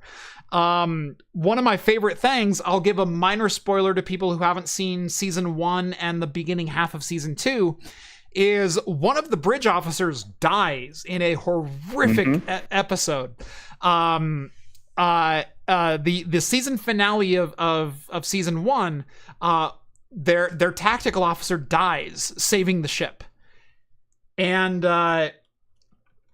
it's like heartbreaking. Like, you're finally getting to know these people, and all of a sudden they just Tasha Yar him out of nowhere, like he's just dead and gone, and they hold a full funeral and everything, and it's actually kind of like this heart-wrenching scene. He's ejecting the warp core in heaven right now, kind of thing. Wasn't it like the season finale too with that? Yeah, it's a season finale, and so 9 months later they start. It's monumental. Like, you're expecting it to, like, this is it. Right, this is it. Like, yeah, they killed a bridge officer for the end of season 1, and then they enter season 2, and he's not part of the credits, and like 3 or 4 episodes go along, and then suddenly, like halfway through season 2, he just walks through the corridor. And the Lower Decks crew is going like, holy crap, he's alive. It's like, oh yeah, bridge officers are always coming back to life. And it was just a thing that happened. Yeah.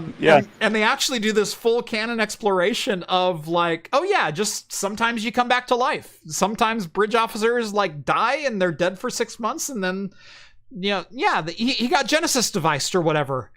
And it was a taboo thing to ask why. So beyond that, though, like, it's even a smaller plot point. It's actually a really tiny plot point much, much later. I think it might have been season 4, where another character dies and is revived in the same episode. Mm-hmm. Yeah, and so, like, they're just like, it happened, whatever. Right. It's they play off on, Starfleet at its core is exploration, diving into the unknown, and for all of the trifles and whatnot that, like, the Enterprise D crew got into, where all of a sudden there was this mysterious illness that swept through the ship, and Dr. Crusher at the last minute was able to, like, send out some serum or hypospray everyone, or reconfigure the deflector dish to emit the bright pulse to get the alien mind waves to dissipate or whatever else. They did play in also. Sometimes there's some things in the universe that we don't have a cure for, and so those officers are sent off to this paradise planet to heal. And they covered the Paradise Planet, but they also covered the one space station. Yeah. Oh yeah. 88 or yeah. What was the number for it? Gosh, that will tell me. Deep Space 8. No, it wasn't Deep Space 8. It was. It was a double number. Yeah. God dang it. Like Space Station 86 or something like that. Whatever they called it. Space Station 80. Starbase 80. Starbase 80. Starbase. Yeah. Yeah, there you go. Starbase 80. Yeah. Yeah, I can say it wasn't a deep space because there's only like a few deep spaces. Yeah.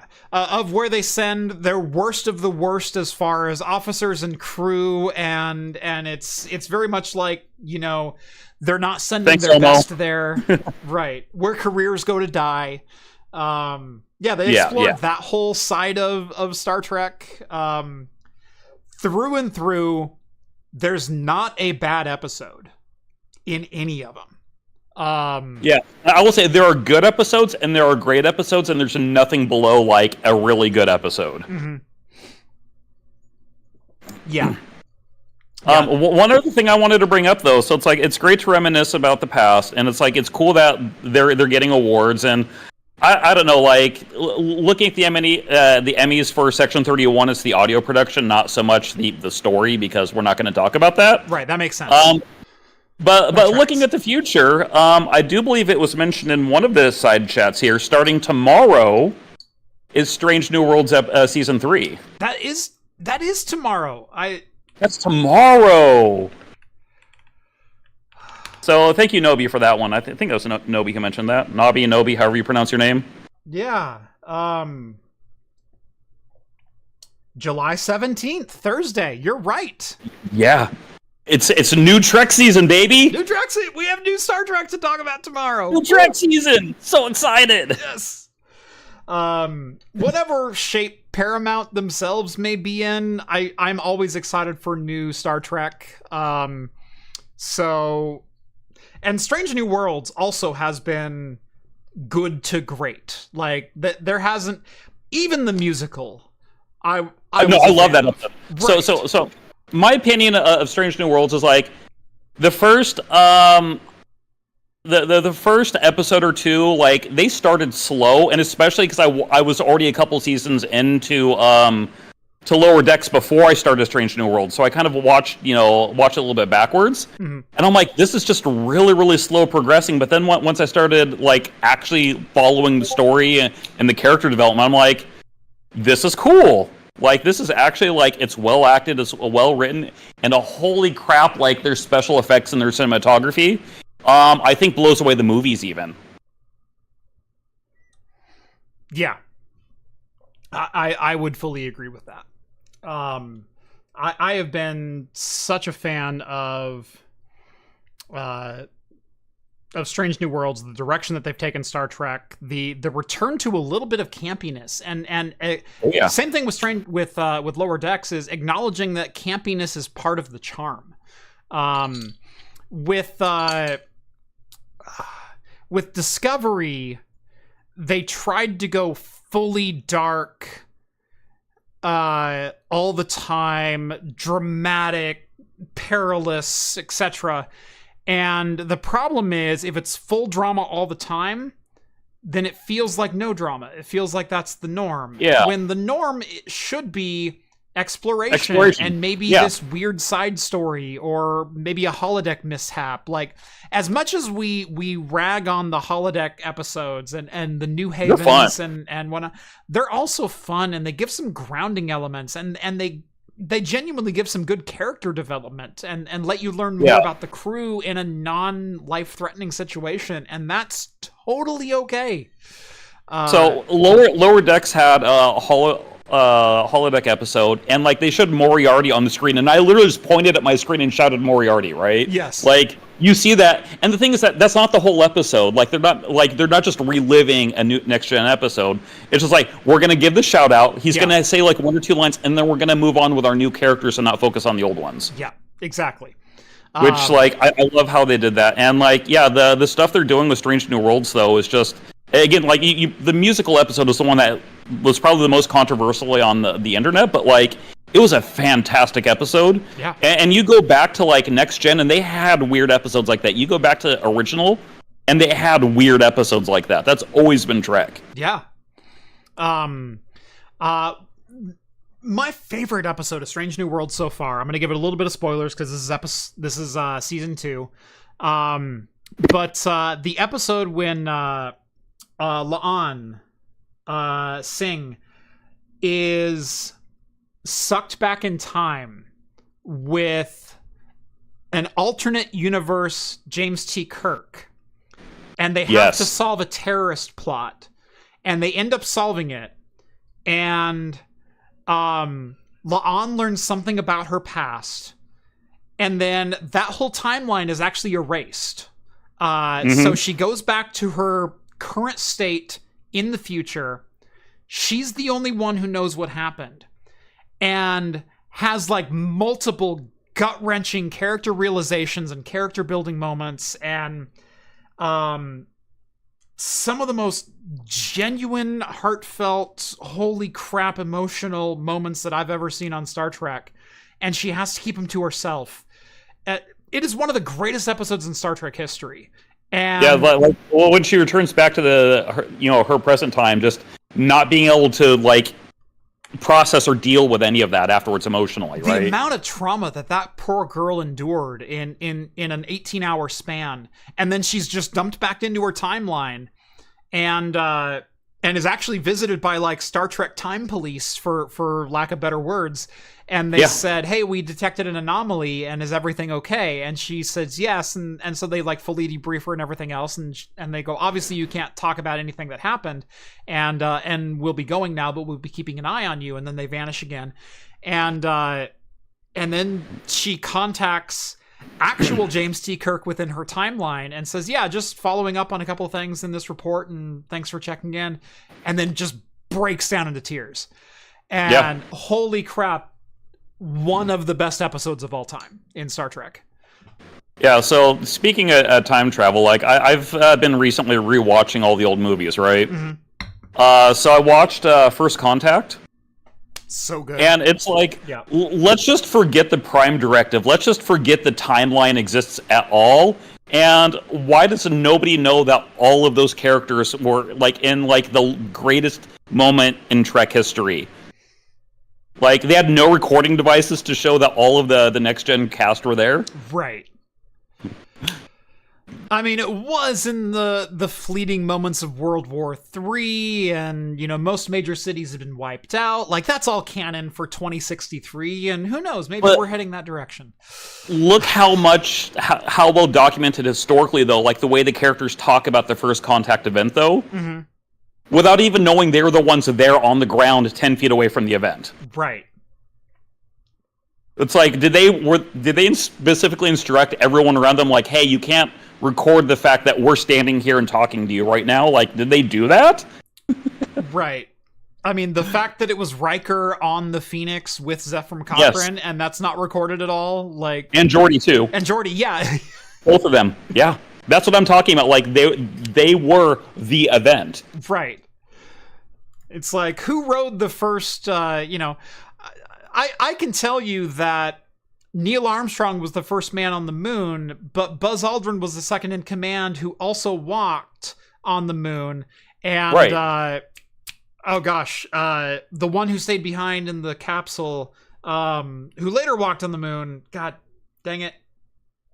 But, like, we have video and we have textbooks and, like, we know this history, right? So, yeah, it's just interesting seeing all the time travel stuff and all the cool stuff, and just Strange New Worlds. Go watch it. It's tomorrow, everybody. Like, Michael Collins. There we go. Thank you. New Trek. Yeah. Yeah. It's like...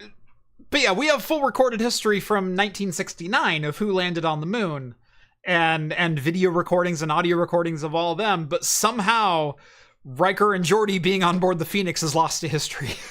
Yes. How dare you say anything disparaging about First Contact?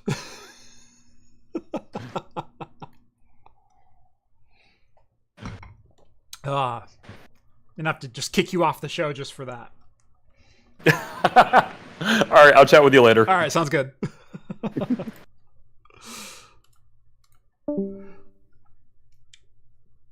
Novella Hub says, remember how much trauma Miles O'Brien had in Star Trek? Miles O'Brien is one of the most tortured individuals in Star Trek history, with his being involved in some of the Cardassian invasions of fringe worlds, and Miles O'Brien is not actually a he was a commissioned officer. He was the everyman. He was he's not an officer at all. Not enlisted, rather. So yeah, he was commissioned and then made rank of chief engineer aboard DS9, being simply a rank and file, literally an engineer that got a job with Starfleet. But yeah, the amount of trauma that man went through, not only individually, but then also as chief engineer and chief transporter officer of the Enterprise D, like, he went through some hell and back. And then, you know, I'm thinking back to the episode with the Crash Dominion fighter in which they had to watch one of his ensigns under his command slowly die and bleed out in front of them. And the things that he's had to deal with. I mean, obviously, there's a reason he earned the most important man in Starfleet history, as is canon by Lower Decks. And I much appreciate them giving him his due. Let's see. Green says, this is not the time to argue about this. We don't have the time. Thank you. He wouldn't talk to me until I had 6 shots of something called tequila. Counselor Troy, you're married to Commander Riker. I think you know what tequila is. I never liked that that dialogue, because I guarantee Riker knows what tequila is.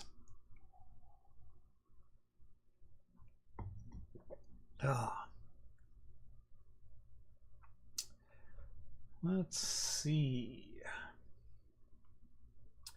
Cybex Space also says, also they're speaking to the La'an Sung episode. Clearly they're in Toronto, but Kirk says New York or something. That's actually a tongue-in-cheek joke, because most major events in Star Trek happen in either San Francisco or New York. And so La'an goes, you know where we're at, right? And Kirk goes, well, obviously we're in New York. And she goes, no, we're in Toronto.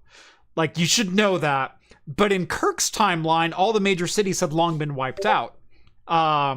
Because Earth never recovered from World War III and then went to war with every space faction. And so he comes from the mirror universe timeline. But yeah, no, it was a tongue-in-cheek joke of, no, this is Toronto. Are you stupid? He goes, well, in our universe, Toronto doesn't exist. And so I was just going off what major cities might have survived in your timeline. Tara Pup sends over $5. Thank you so much. Question about the store. If I wanted a flask that says, have you checked your firewall config, how would I do that? Email us at merch@craftcomputing.net. So that's merch@craftcomputing.net. You can send us an email. You can request special text on a lot of the items that we have. And if it fits on the flask, I'd be more than happy to do it. So make sure to check in with me. I do have, my sister actually checks a lot of the email for the merch store and does a lot of the cutting now for the normal products. But yeah, if it's something that will fit on the flask, I think we can do it. So, absolutely. I am more than happy to facilitate custom orders if I can.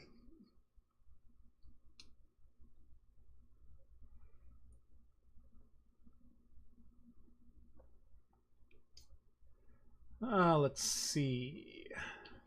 I was going to jump in during the Star Trek talk to discuss the glory of the Enterprise series, says Zeus. Well, it is the only Star Trek series that Zeus could grow up with, so I'll give him some slack on that one.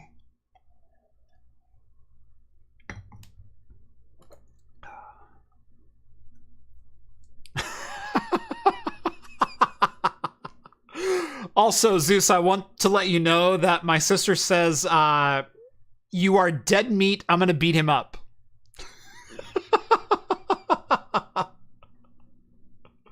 And you know why.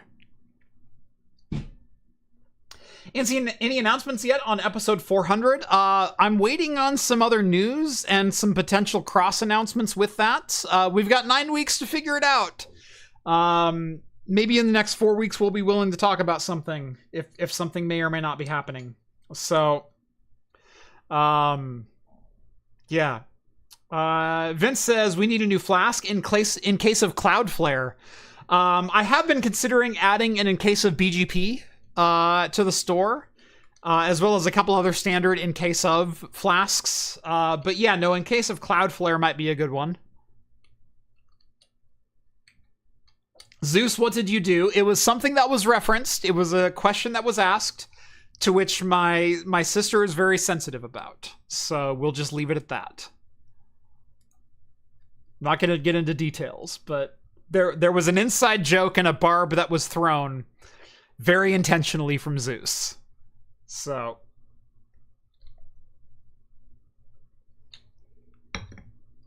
and Kren says it's been a long road getting from here to there.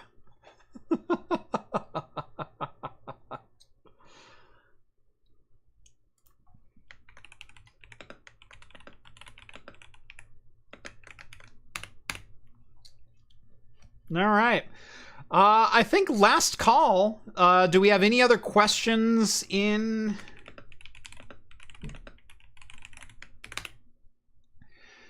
the queue? If not, I think I might start wrapping this one up.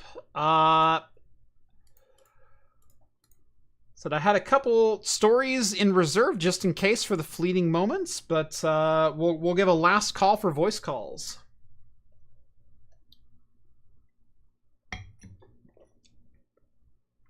When are we, or how can we order the NFC rings? I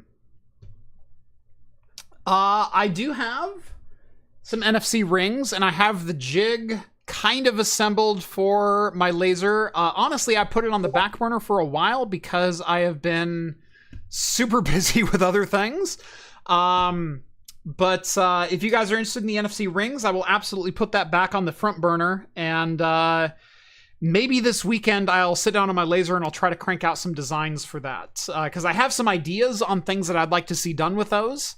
Either Lord of the Rings inspired. Maybe I'll use the Elven language to do like raid is not a backup or some funny phrase like that. And I'll see what I can do. NFC Championship rings? Oh, screw you, Novella. Oh, that's dirty. That's dirty coming from a Vikings fan. Old Poi says, genuine question. What is the worst tech disaster your family has presented you with?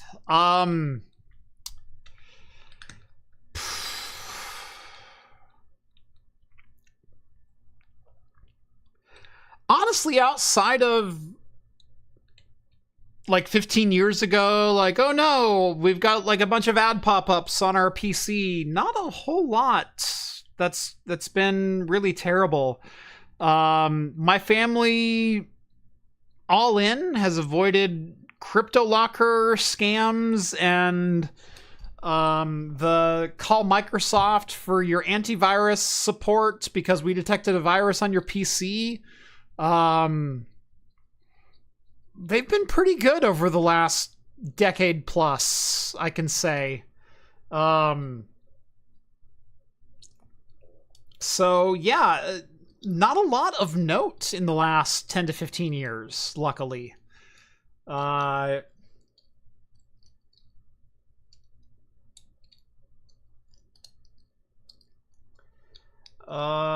see. James Dickens says, as much wood as a woodchuck could chuck if a woodchuck could chuck wood, or about as much. I can normally do that. Raid is not a shadow legend. Sir, your computer has the virus. I mean, we could go full pebcac. Problem exists between keyboard and chair. I would like to know more about NFC rings. So would I. I definitely would as well, as a nearly lifelong Detroit fan. I would like to know what an NFC Championship ring looks like.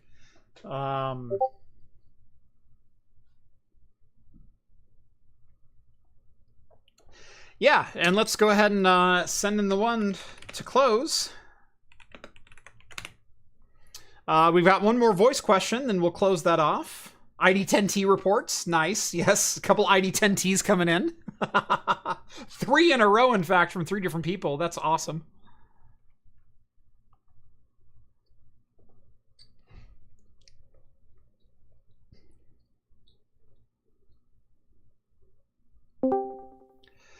All right, and last up, we've got Cybik for our last voice question of the night. Welcome in, and what do you got for us?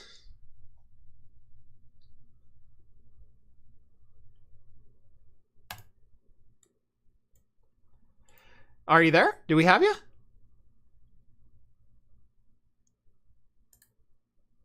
Hello, Cybik. Hello, line 2. You're on the air. Yep. There you are. Yeah.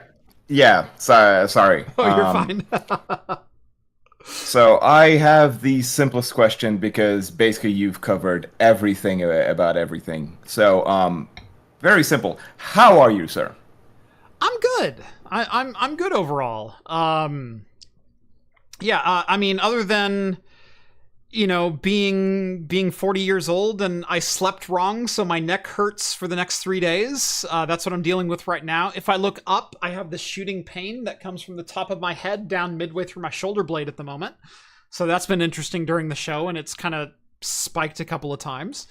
The worst part being I can literally identify exactly to that since I'm also 40 years old. So anyone over 40 knows the exact muscle that I'm talking about, that pulls from like right here, right above your ear, straight down as a spike to midway through your shoulder blade. Yeah, that was yesterday for me. Yeah, that's pulling on me right now, and it hurts like a motherfucker. Yeah, so, yeah, other than, like, aging, I'm pretty good. Like, I'm super busy. I'm the most busy I've been in a couple of years, because it feels like I'm wearing, like, 4 hats again. And again, I can't divulge too much about what I've been working on in the background, but there's things moving in the background that could be like future of the channel. Where am I going to be filming from? Where's the home lab going to be?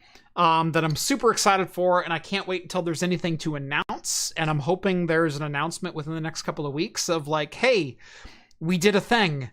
And so that's been fun.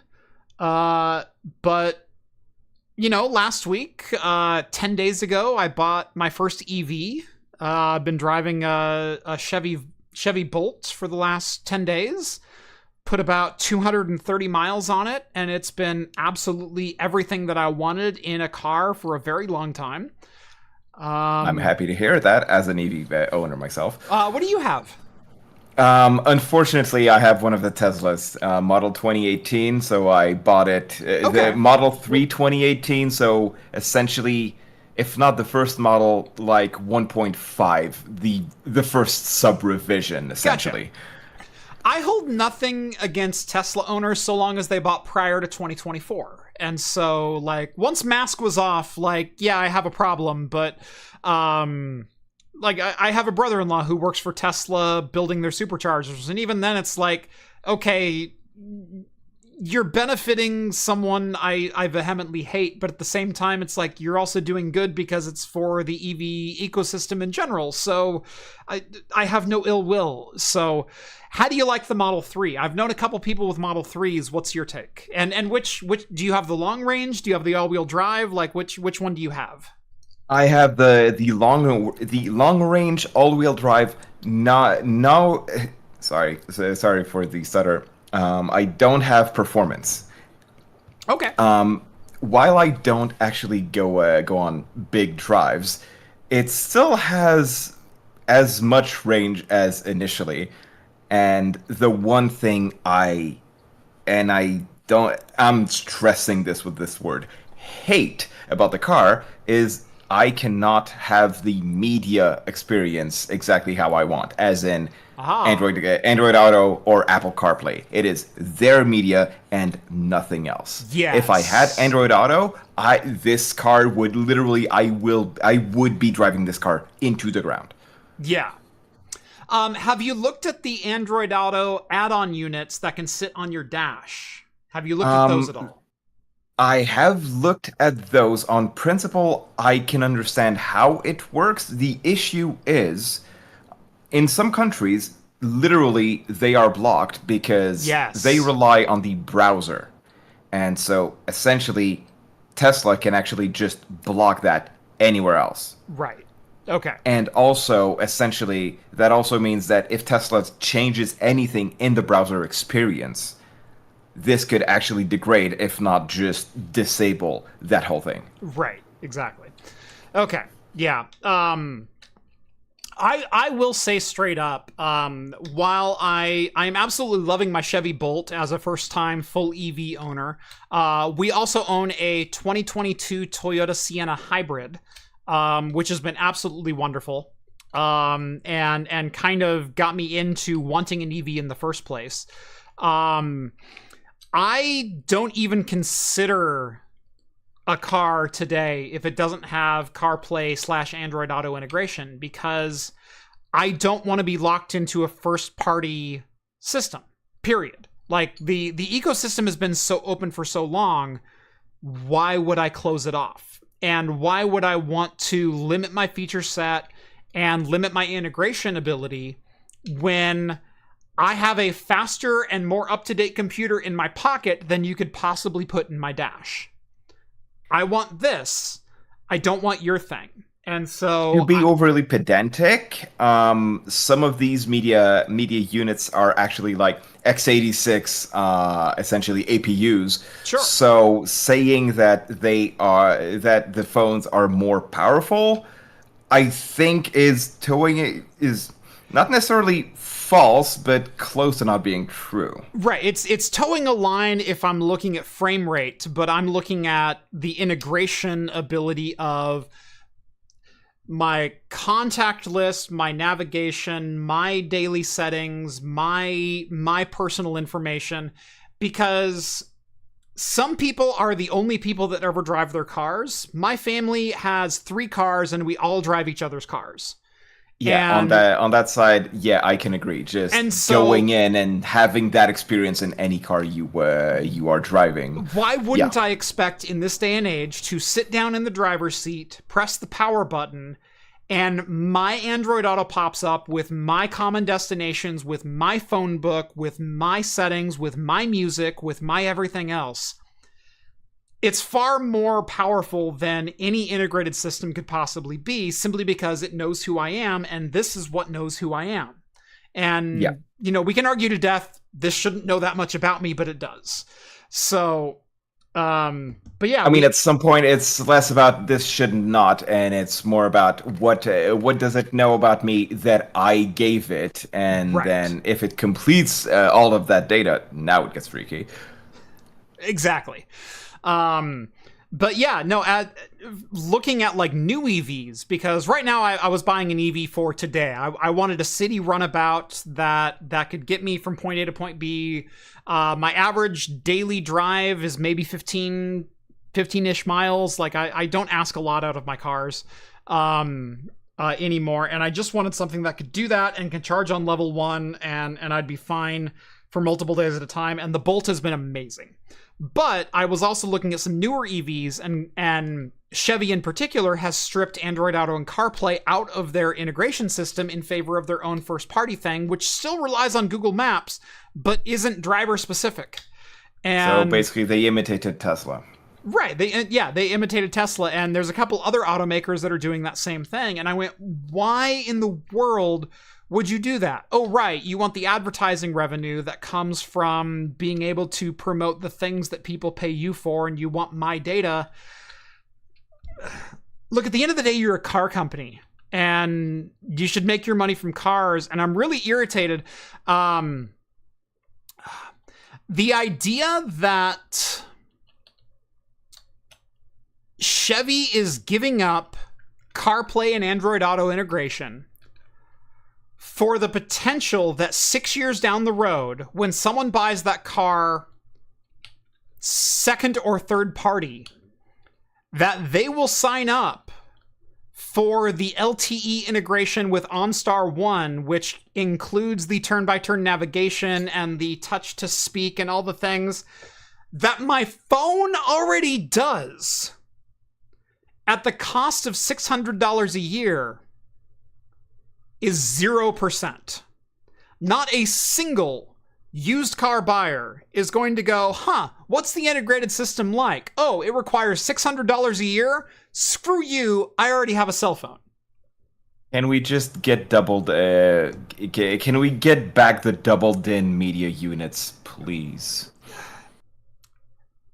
Part of me wants to say yes. Part of me also understands that, especially with modern EVs, there's a lot more menu navigation that has to happen on the center units that the dash unit itself can't, your dash pod can't display.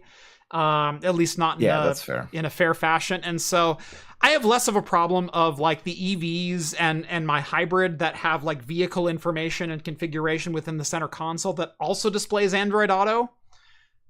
But it should at the minimum display Android Auto. Yeah. Yeah. I can agree on that. But Chevy is selling out their future and potential first-party car sales because they want $600 a year, 8 years down the road from the second or third owner of these vehicles. And I'm telling you, you're not going to get it.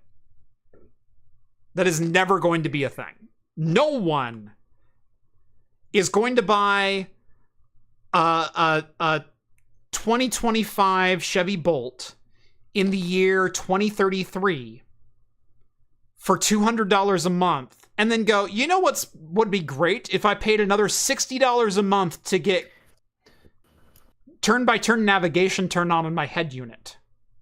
The funnier part about that is, statistically speaking, there is a higher likelihood that they will shutter OnStar 1 by that time and have brought back the Android Auto / Apple CarPlay functionality in their cars because of how outraged people are going to be.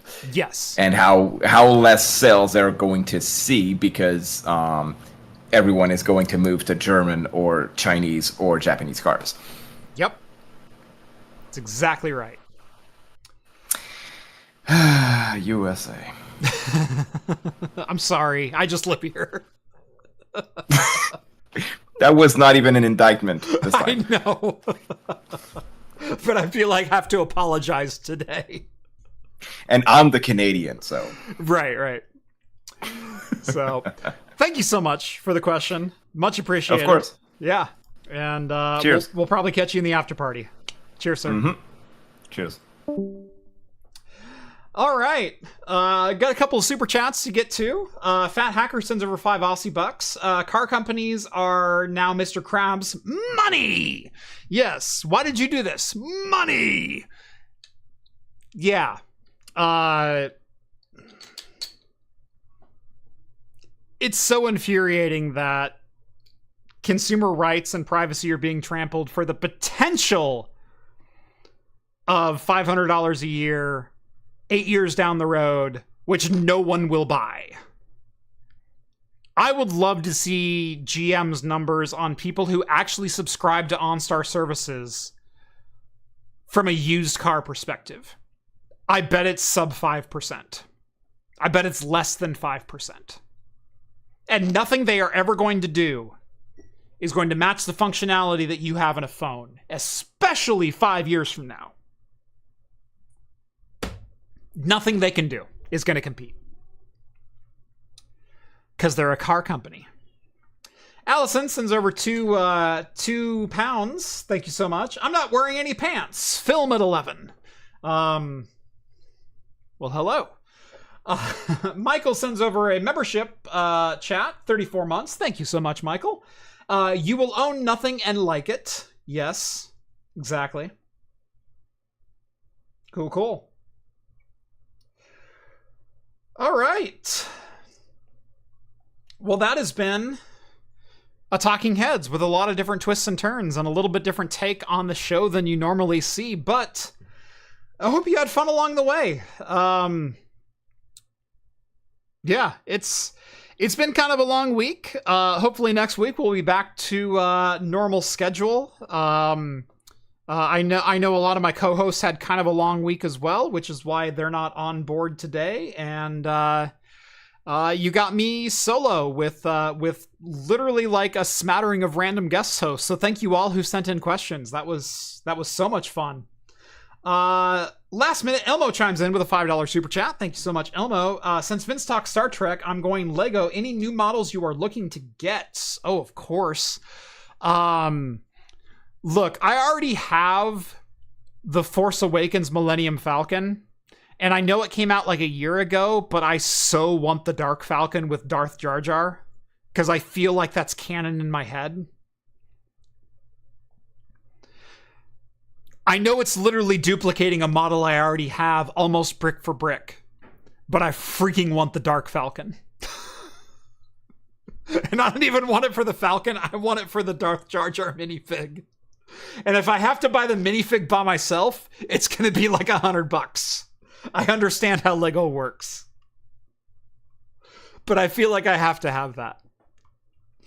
So, yeah, I think that's the one that's really on my list. There's a couple that are always on my list. I don't think there's anything like brand new that's really come out that's really sparked my interest. Most of my interest is from at least like 1 or 2 years ago. The Full Slave 1 set, which is now simply Boba Fett's ship. I definitely wanted the full-size model of that. I have a couple models that I'm still waiting to put together. I've been waiting for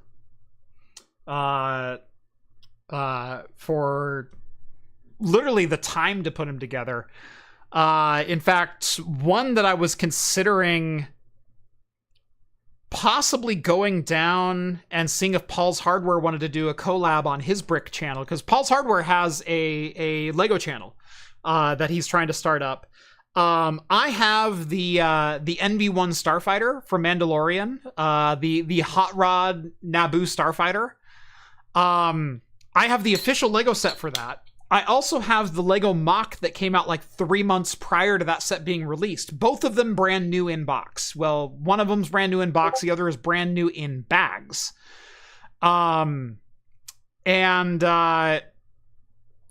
I wanted to put those two sets together and compare the building techniques because the Lego MOC came out before the official set was released, and so they used their own building techniques, and there's probably a good number of differences in the way it was put together. And I was kind of curious on that. And I've had those sets for almost 2 years, and they're still brand new. I haven't opened them up yet because I just haven't had the time. But I thought that might be a lot of fun to dive into. And so maybe if I have to fly to Southern California for something here soon, that might be the way to go, is see if Paul wants to get together and build a Lego set with me. Do you want to build a spaceship? Yeah. Cool. The overlap of tech and Lego enthusiast is a circle. You are correct, Green. Do I have the Spaceball 1? I do not have the Spaceball 1. I would love the Spaceball 1 set. That would be a heck of a lot of fun. I would love to hang that from my ceiling.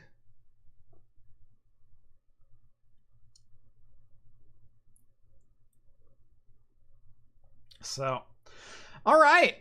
Thank you all so much for watching. This has been episode 391 of Talking Heads. Join us every Wednesday night at 6 p.m. Pacific time for the latest in beer and tech news right here on YouTube. Don't forget to drop this video a like and subscribe to Craft Computing if you haven't done so already. Follow me on social medias, namely Bluesky at Craft Computing for all my daily shenanigans. And join the Patreon. If you liked some of the voice questions that we got in tonight, by the way, thank you to all the voice contributors, all the people from my Patreon that joined in and asked questions on the air. That was a heck of a lot of fun. If you want to get access to that awesome community, the Discord is paywalled, but for a very good reason. It keeps the trolls at bay. It's like the moat around the castle. $1 a month on the Patreon gets you exclusive access to the Discord server. You can chat with myself as well as all the other hosts from Talking Heads and join the awesome community that hangs out all throughout the week over there.